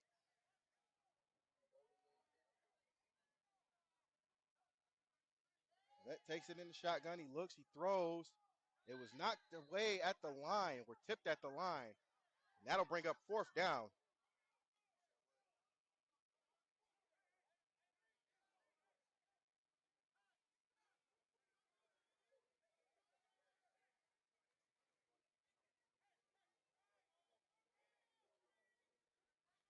Now it's 4th down, and I'm going to assume that the Bucs are in 4-down territory the rest of the game as the turnovers have come back to haunt them.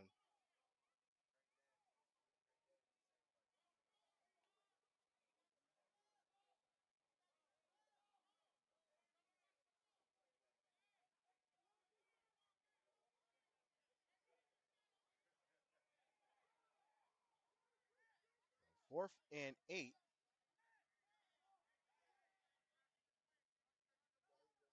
Vet takes it in the shotgun. He rolls out. He throws. It's picked off.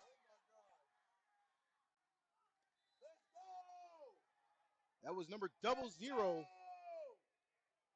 Again, it's either Kevon Anderson or Kashawn Tunstill. We won't know as they have two players with the same jerseys on multiple numbers. It is now Bucs ball. The Bison's defense standing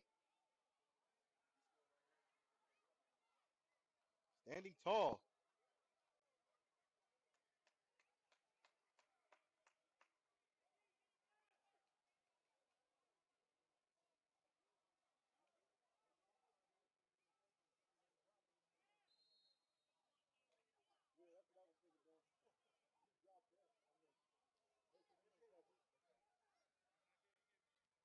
So Bison start their drive, 1st and 10.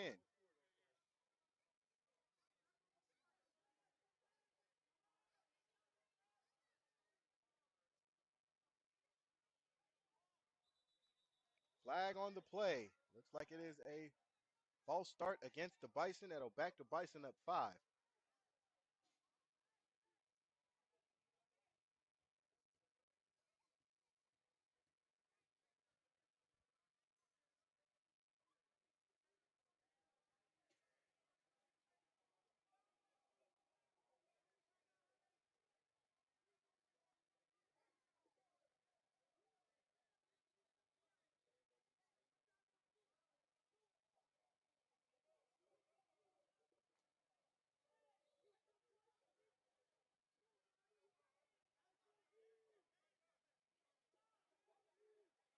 So 1st and 15 for the Bison.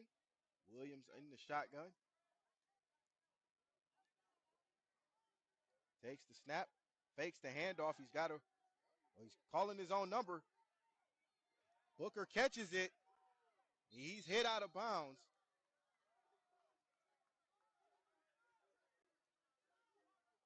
It will be a 1st down.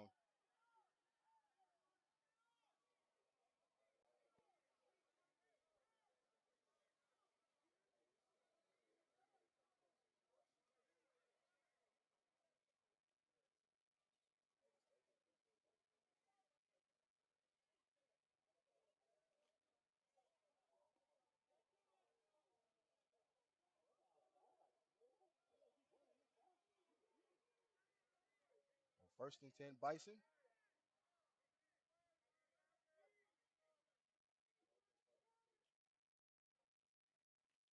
He hands it off to Rogers.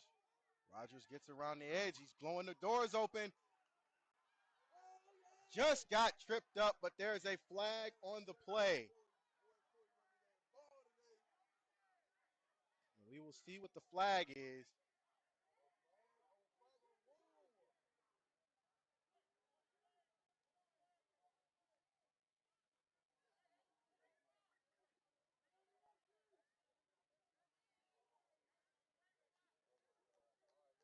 And the way that the Bison are moving, it is holding against the Bison.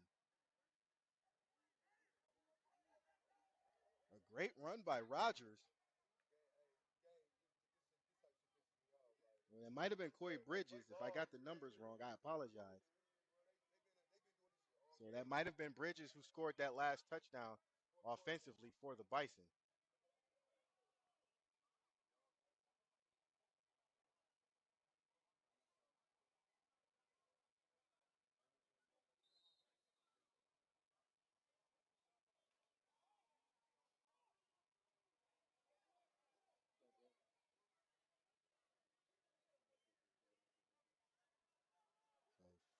So First and 20.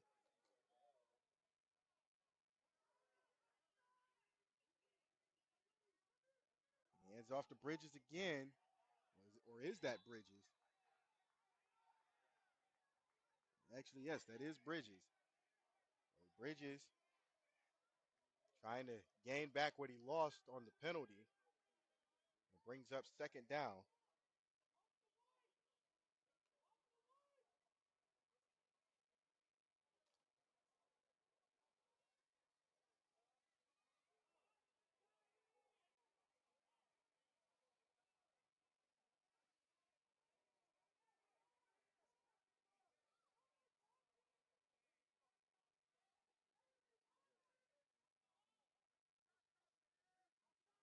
Hands it off. Goes up the middle. Bucs player loses their helmet.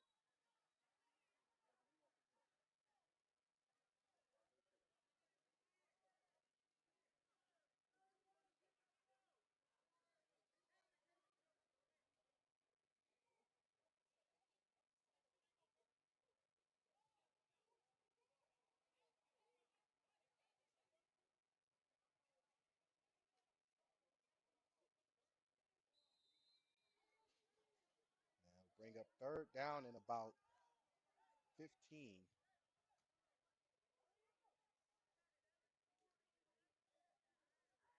And we were just told it is now 7:40 left to go.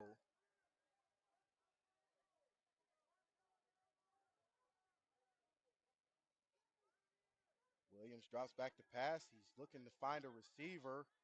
He takes off. He's got some room down the sideline, and he's pushed out of bounds.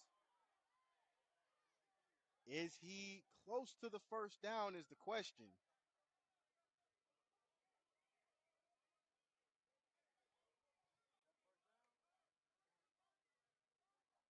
According to the spot, he's short by 2. And we do have a final in Columbus as the Columbus Fire have won 14-6 over the Glass City Tigers.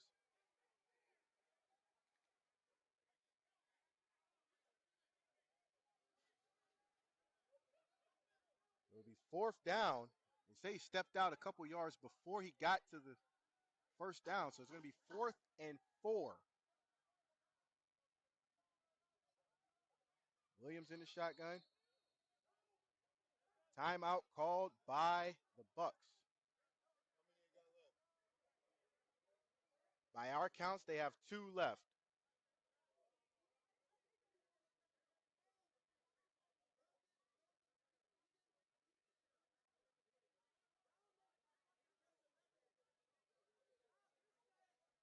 We will stick right here with the timeout. Again, we will go over those finals.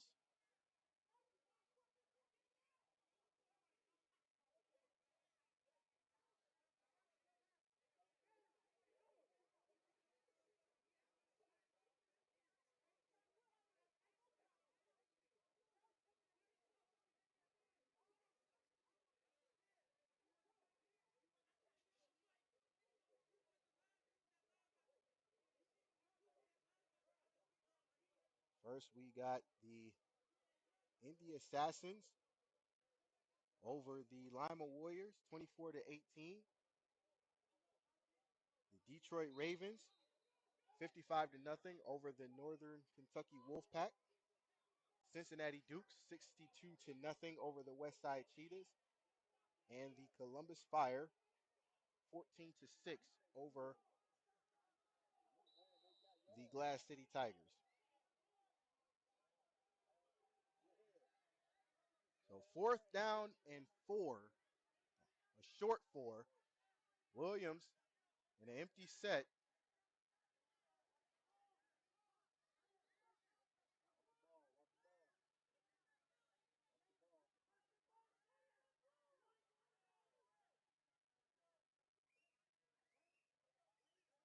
Takes the snap, fakes the handoff. He's looking to run. Pushes him back. And the Bucs get the stop.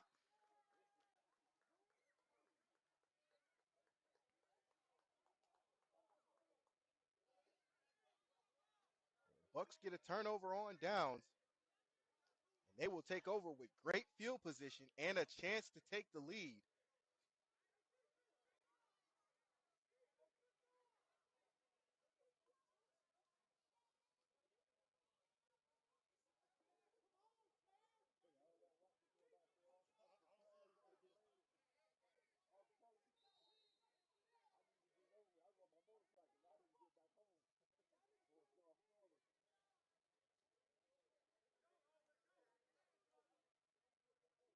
Bucs will take over 1st and 10 at midfield.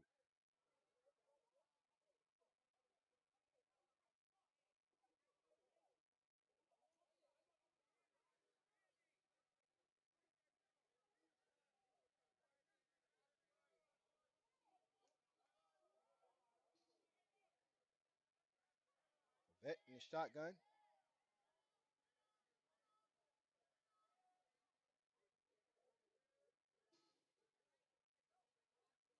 Takes the snap. He throws it deep.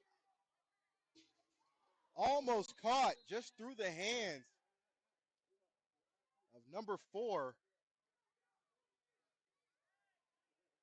Chris Courtney. And Courtney gets up a little shakenly, but it'll be 2nd down. It's a good way to scare the Bison defense just a little bit. Take a shot downfield.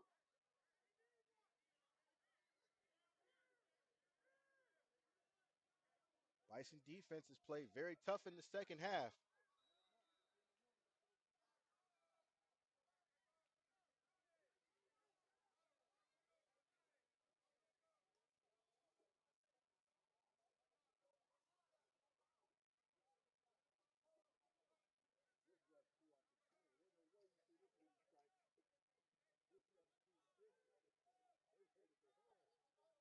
Vet in the shotgun.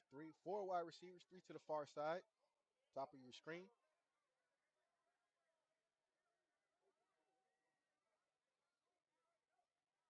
Vet takes the snap. Throws the screen. It's over the head of Lovelace. And that'll make it 3rd down. The Bucs can settle down, get a little composure, put a drive together like they did before the fumble. They got the stop they needed.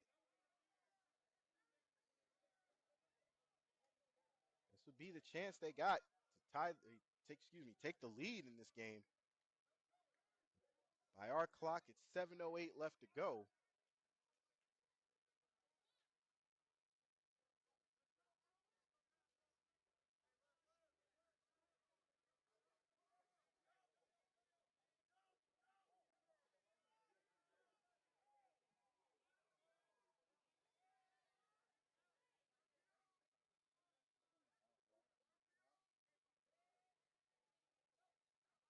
That takes it.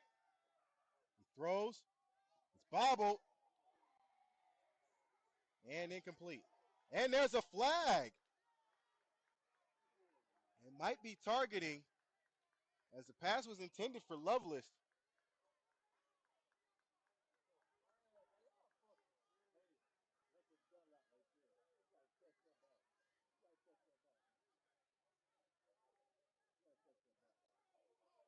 Now there's another flag.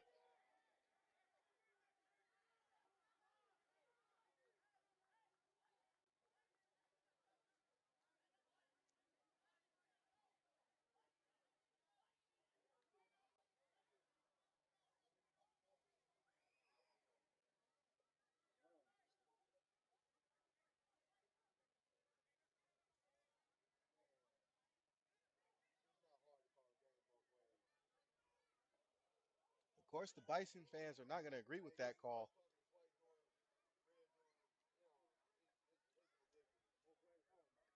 Not saying it's a right or wrong call, but the refs call what they're going to call.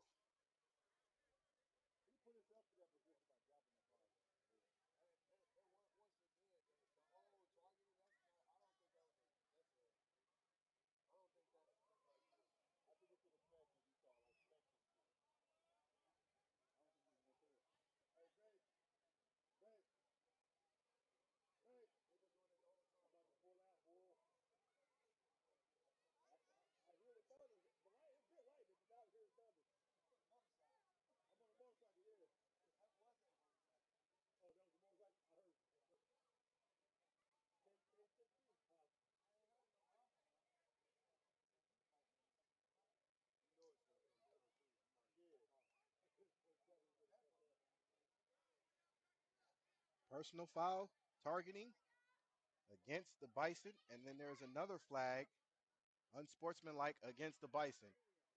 Two very big penalties.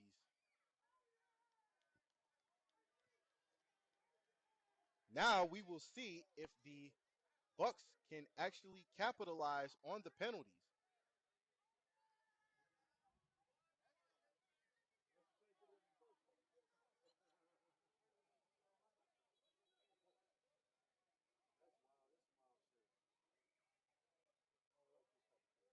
It will give the Bucs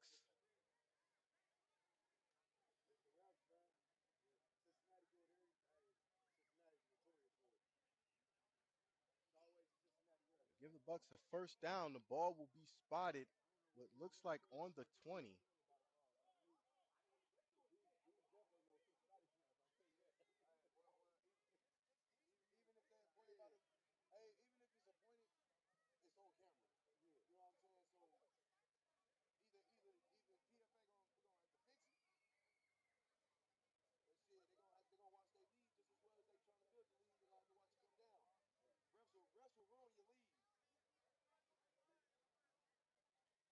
And there's a lightning sighting,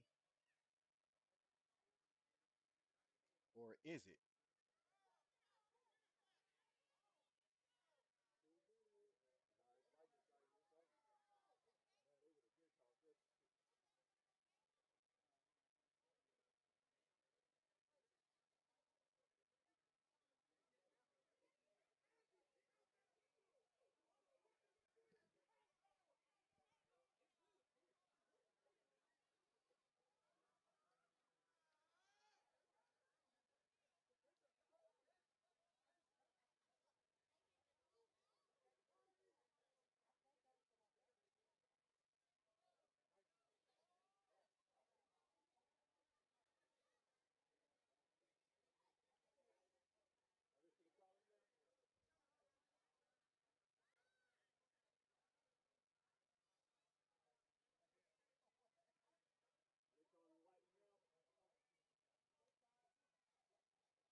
We are still here with the lightning sighting. We're going to wait for the refs to make a decision.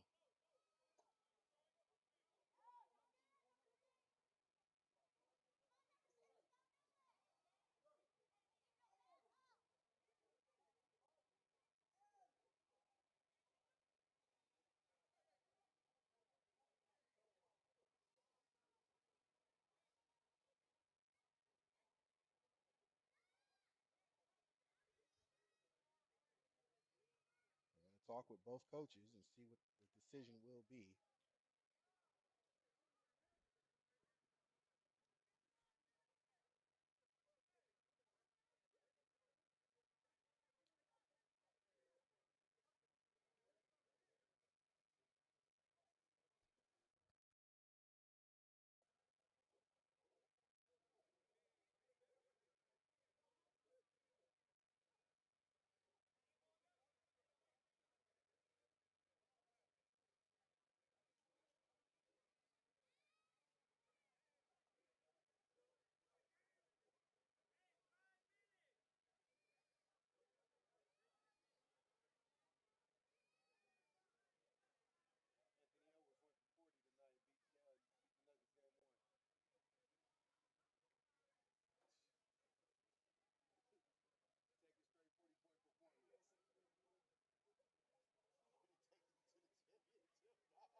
And we are back.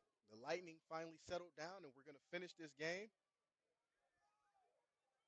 According to our clock, it's 7:01 left to go in the game. And it looks like 1st and 10 for the Bucs. Ball spotted on the 20 after the penalty. 4 wide receivers for Levet.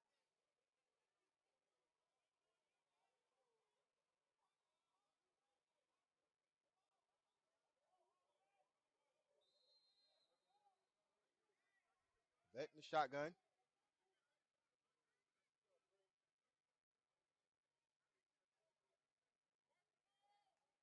Takes the snap, hands it off, goes around the corner, bows through, and that is number 22. Number 22, Nelson. So Nelson on the run.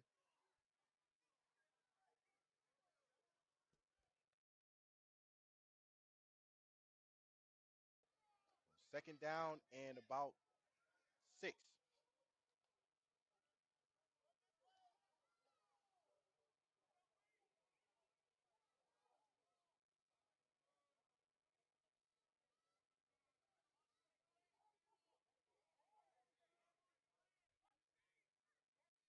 Levet takes the snap, drops back. He's under pressure, and he is sacked. That is number 6, Romeo Perry Sr. with the sack on Levet.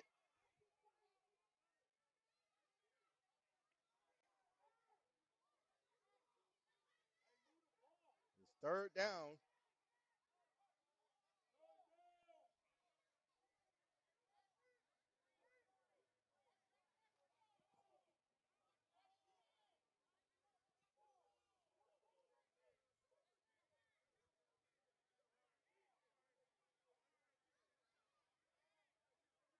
Levet in the shotgun.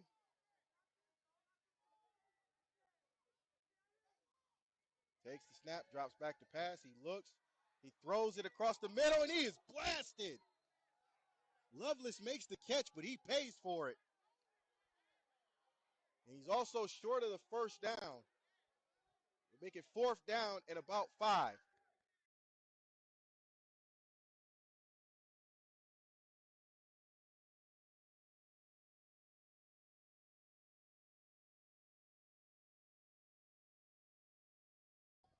So it is 4th down for the Bucs. Can they get the 1st down and keep the drive alive?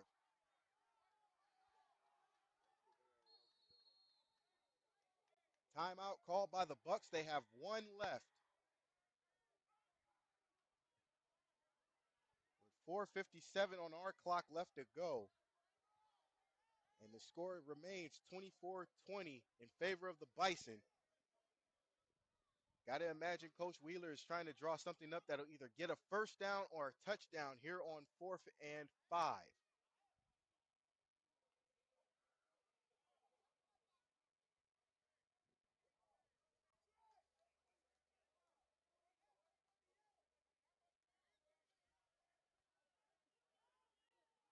We're sticking right here with the timeout. Again, we'll go.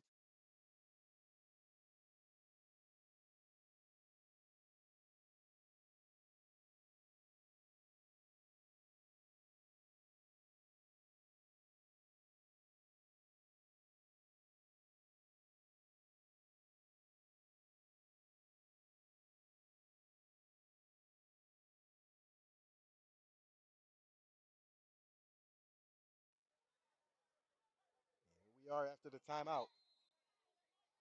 It is 4th and 5.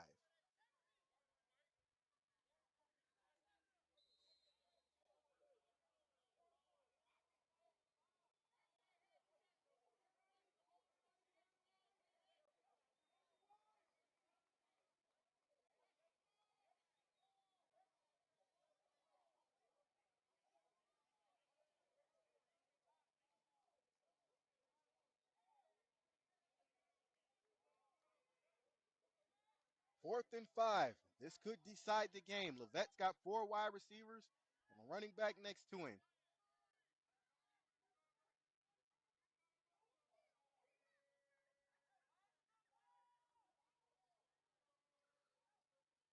He takes the snap. He drops back. He looks. He throws. He got it! Touchdown! Bucs!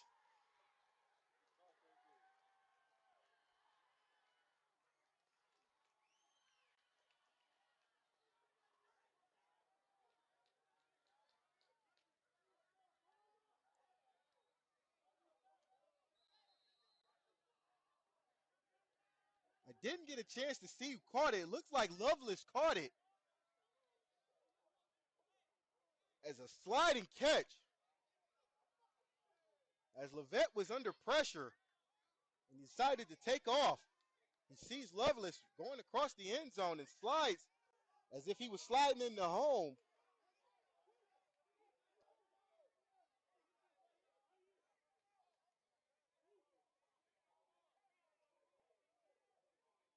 As we look at our backup screen, that was Lovelace on the touchdown catch, and there is a flag, delay a game against the Bucs.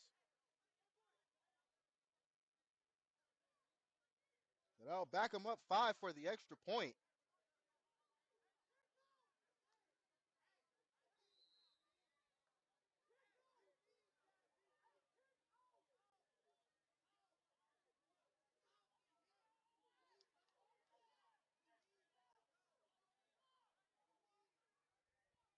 Brady on to kick.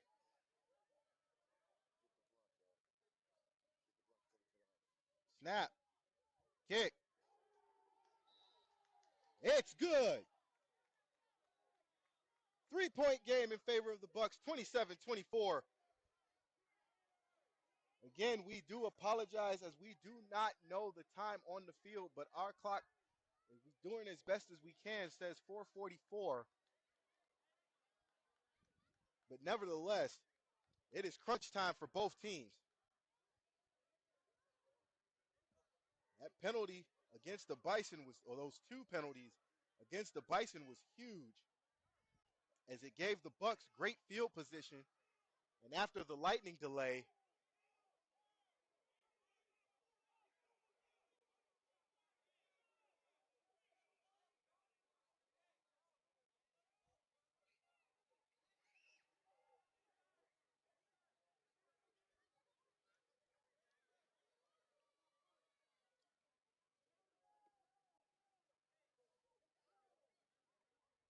so here we go. We will see if the Bison can finish off what they started in the second half with the turnovers and the touchdown.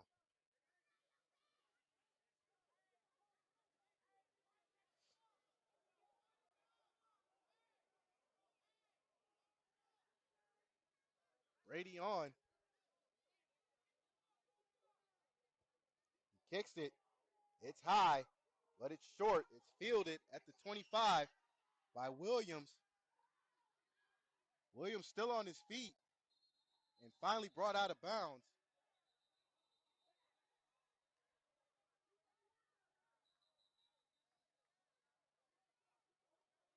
Once again, the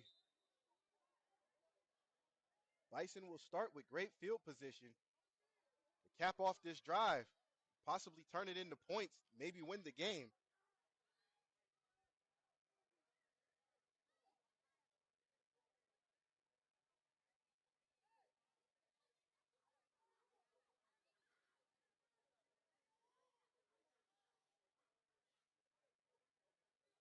We're going to see if there was a penalty or not.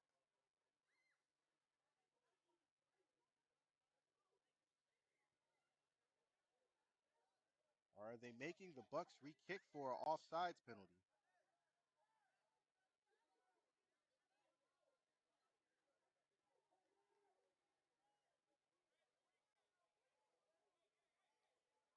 And it looks like there was a penalty on the play that we did not see. And the Bucs will re-kick.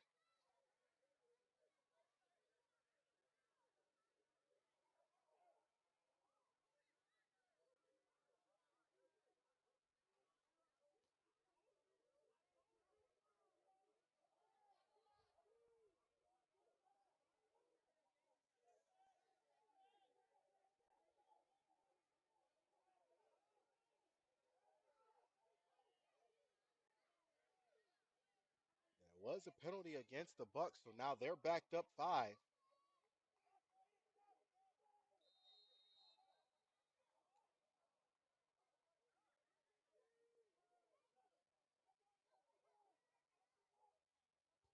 Kicks away, it's high.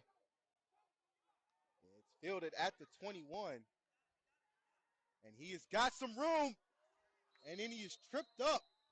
Williams again has another good return. And there's another flag on the play.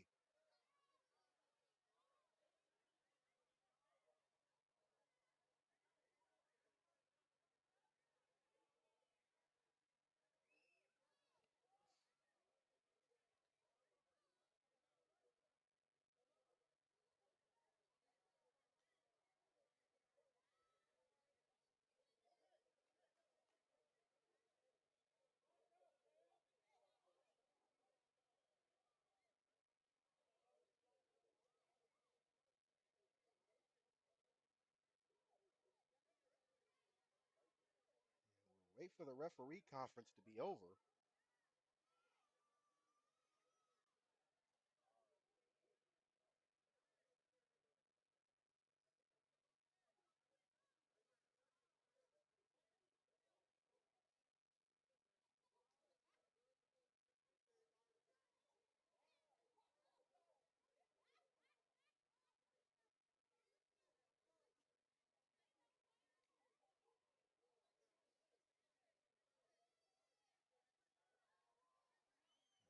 False start against the Bucs again.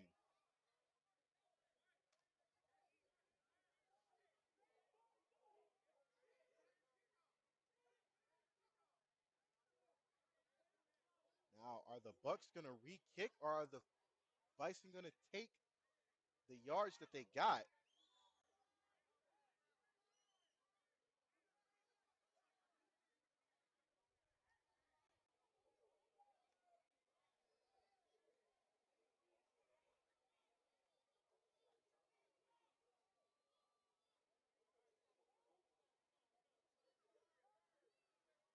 And they are going to make the Bucs re-kick again, hoping to get a bigger return.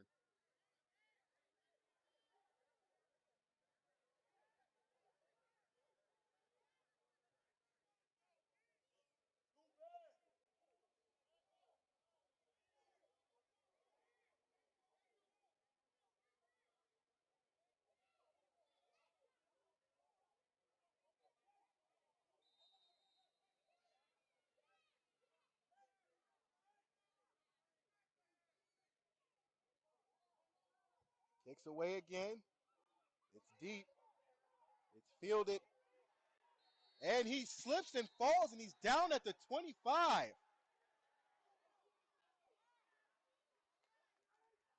That was 0-0. It could have been Tunstall or Anderson, but either way, he slips, and he's down at the 25 as his knee slipped when his knee hit when he slipped.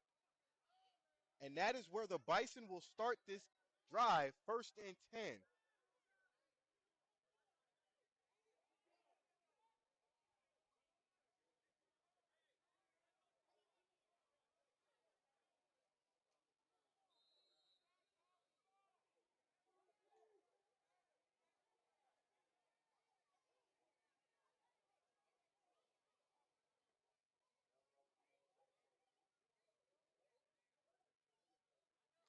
So 1st and 10, Bison.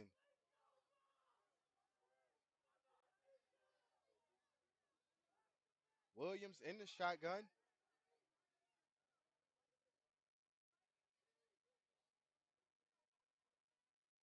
Takes the snap, hands it off. No, he fakes it. He's under pressure. He's looking to throw. He throws it. It's caught. And he's out of bounds. It's caught by number 12, Jalen Crenshaw. So Crenshaw gets the catch and stops the clock and apparently gets the 1st down.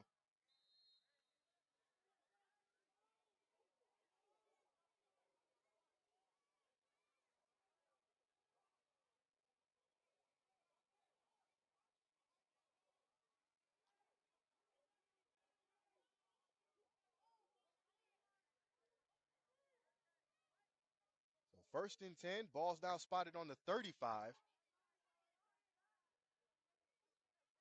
Williams drops back to pass. He throws over the middle. Almost caught and almost intercepted at the same time. As a linebacker for the Bucs tried to tip it, and it was just out of the hands of the receiver. Looks like that was number 19.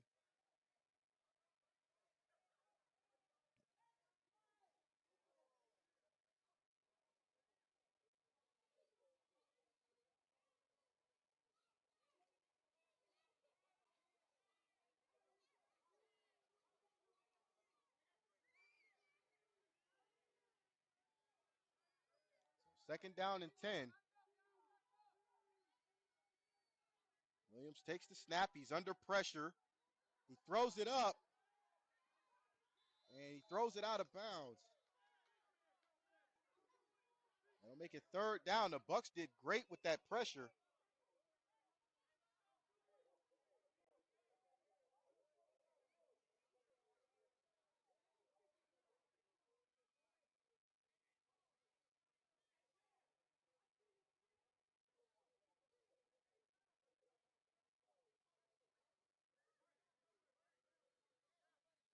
This could decide the game.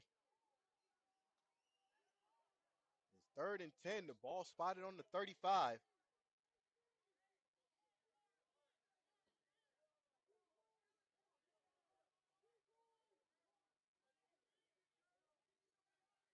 Williams sends a man in motion, takes the snap. He drops back. He looks. He throws it deep. He's got a man. It is caught. That is number 9, Isaiah Moore, on the catch. Shoestring down, but now the Bison are at the Buck 25 off of one pass. And there is a injury timeout.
We are back after the injury timeout. We have just got the time. It is 1:11 and counting. And the Bucs have it. The Bison have it first and 10. He looks. It's a screen pass. And he's got some room. He gets to the outside. He's finally knocked out at the 5. Oh, Sookie. As you can hear, some of the Bison fans excited that they might be able to come back and win this game. But that player is injured.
Hopefully the player is okay.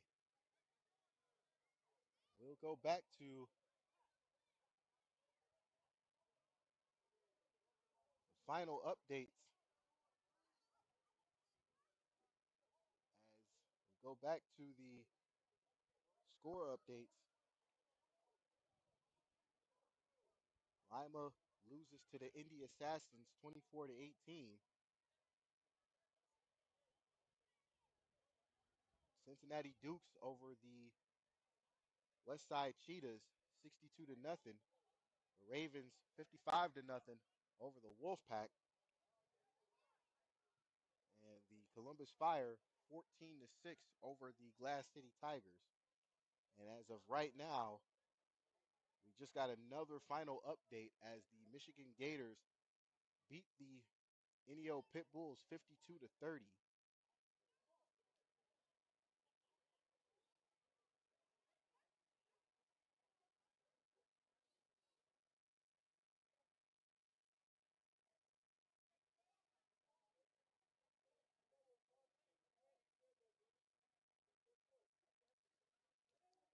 We hope the player is getting up on his own power. We hope he's okay.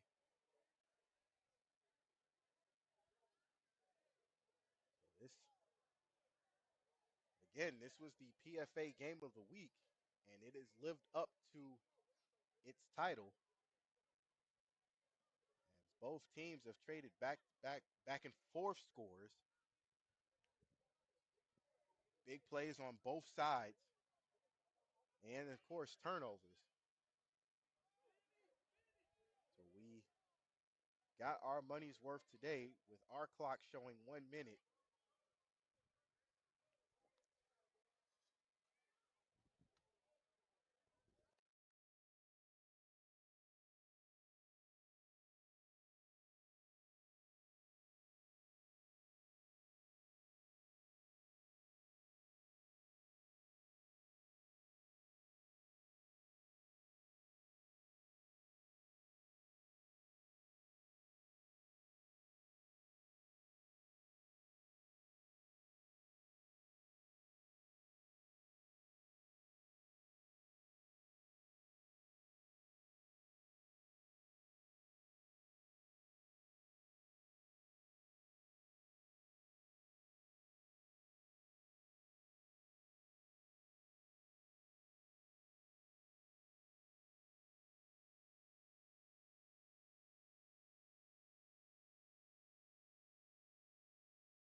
Player is off on his with a little help, but more so on his own power. So we're glad he's okay. First and goal for the Bucs after the injury timeout. 1 minute left to go in the game. Williams in the shotgun, sends a man in motion, takes the snap, hands it off. He calls his own number, tries to bow ahead, and to the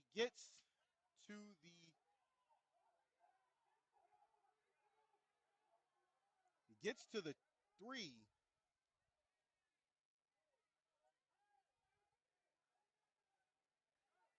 Second down.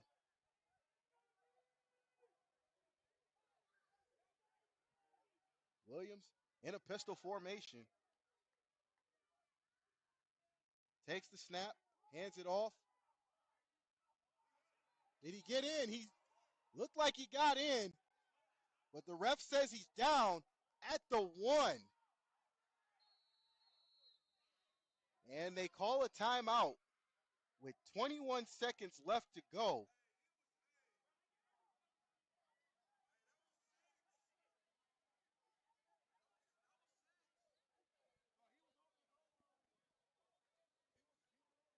We're going to stick with the timeout.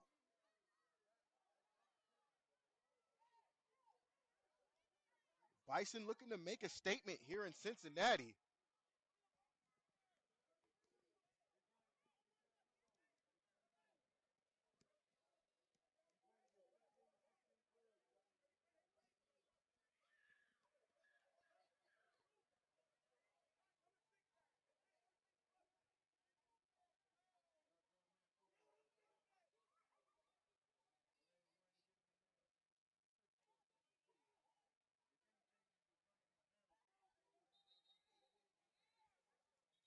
And after the timeout, again, by our clock, it's 21 seconds left to go.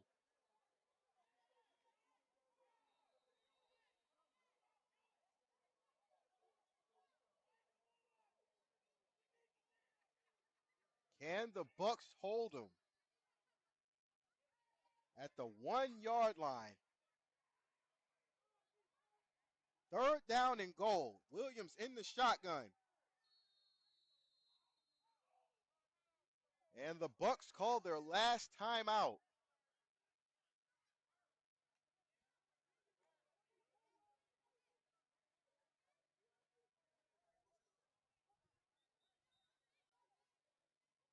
So the Bucs are out of timeouts.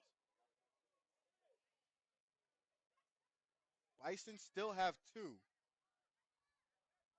Again, you see on your screen where the ball is on the 1-yard line. And you got to know there's a power run coming somewhere. If you're the Bison, you want to get in. If you're the Bucs, the stop here puts a lot of pressure on that Bison offense.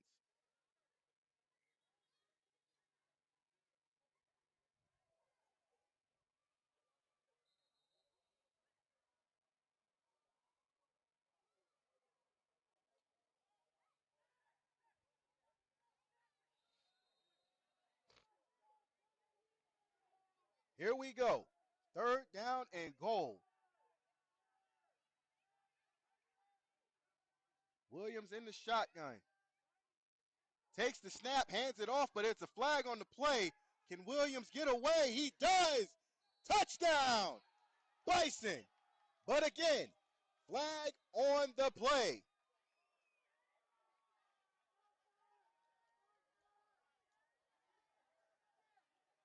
Offsides against the Bucs. The touchdown counts.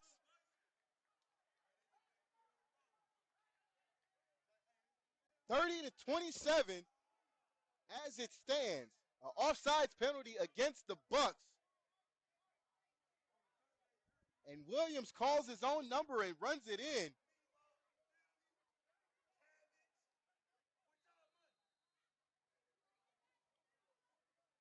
Pending the extra point, this could either be a 3-point or a 4-point game.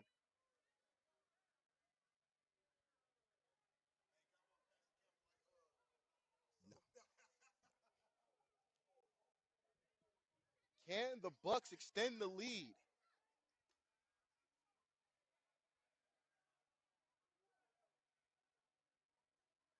Williams in the shotgun, pistol formation.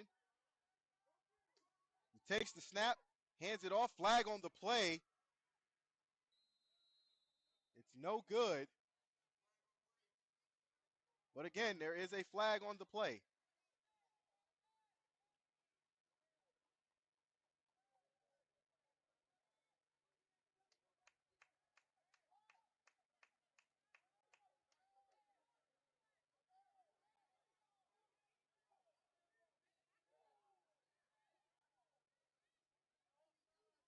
Offsides against the Bucs.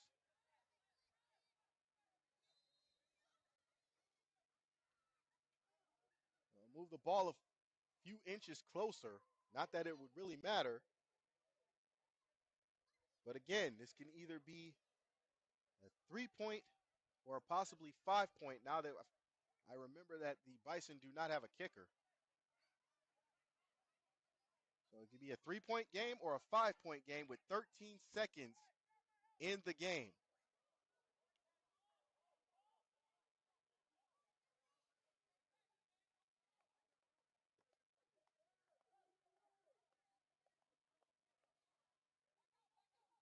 Williams takes the snap. He calls his own number.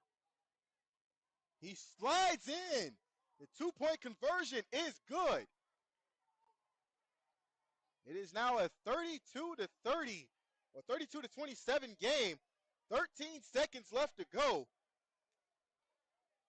But in football, 13 seconds is an eternity.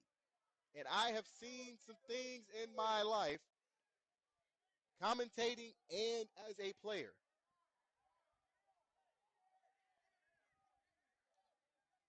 Bucs are out of timeouts, so keep that in mind.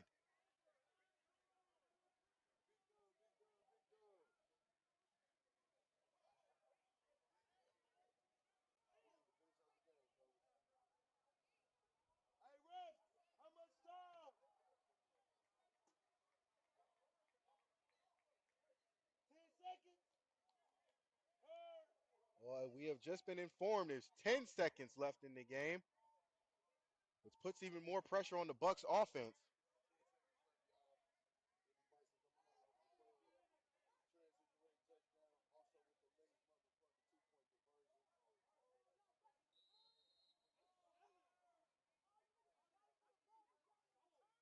Kicks away. It's high.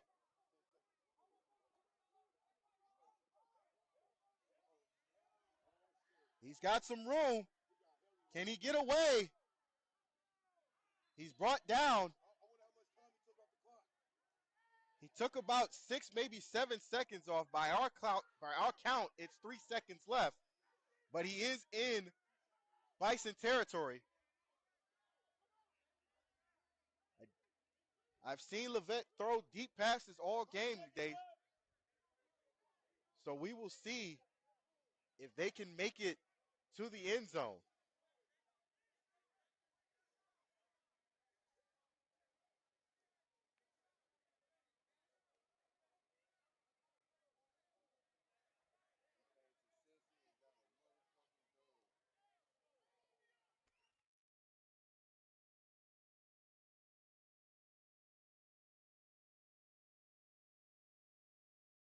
Ball looks like it's going to be spotted at the 40. And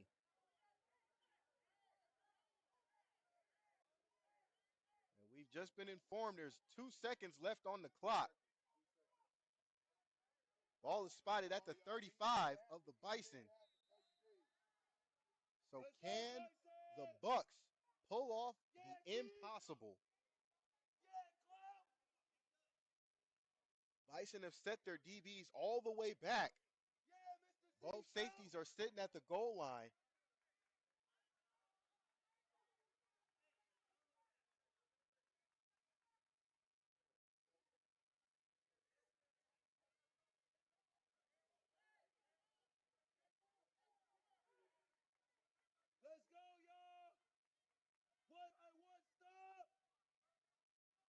Levet takes the snap.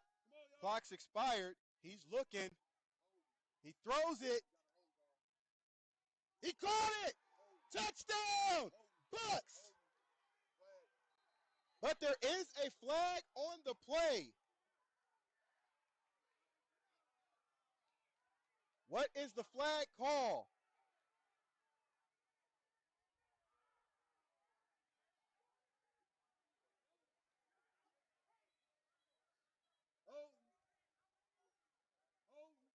The pass was caught, so there was a touchdown, but we don't know the flag.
Let's see. There's another flag on the play.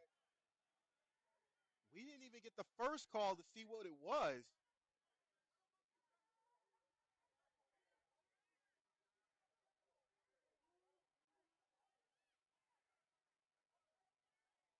We're still waiting for the ref conference to be over.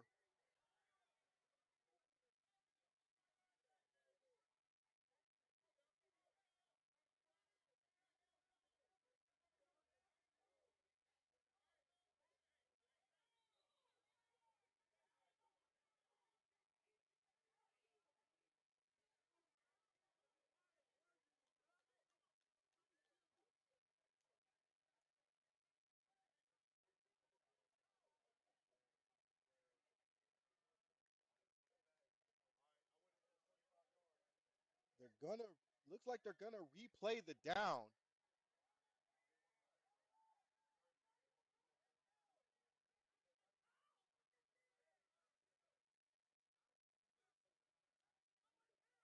We still don't know what the calls were.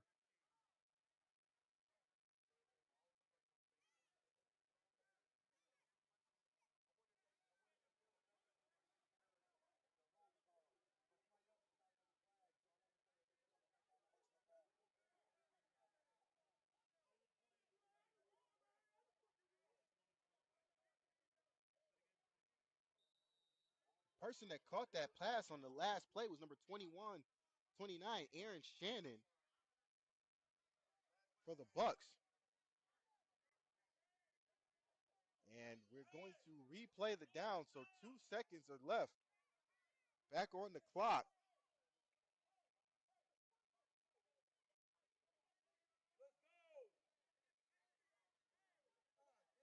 This is still out of the realm, but as we saw with the last play, it's not out of possibility that the Bucs can come back and win this game.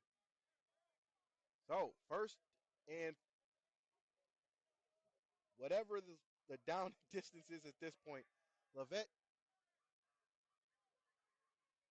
he takes off the run. He's got room. Makes the tackle, and that will do it. That is the game. Bison come from behind and win 32-27 on the strength of Montrez Williams' touchdown run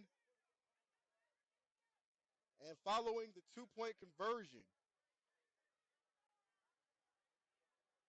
I'd like to thank you at home for watching. And we'll wrap up our post game as we apologize for not having stats, but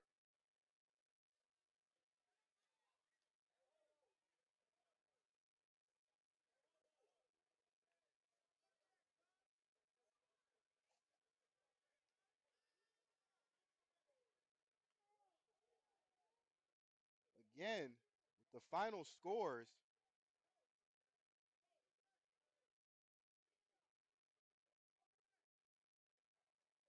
Detroit Ravens over the Northern Kentucky Wolfpack, 55-0. Indy Assassins over the Lima Warriors, 24-18. Cincinnati Dukes over the West Side Cheetahs, 62-0. Columbus Fire over Glass City, 14-6.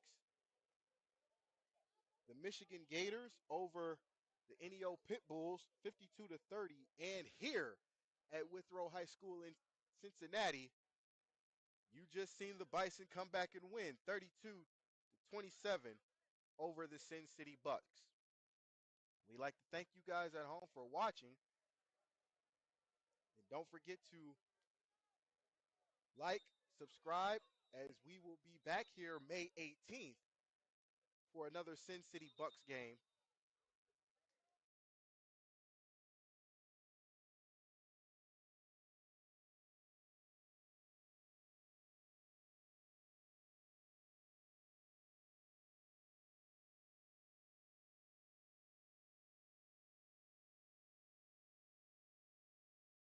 For the 216 Sports Network, for the PFA, for the Indy Bison and the Sin City Bucs, I am Romel Thorpe saying we will see you later.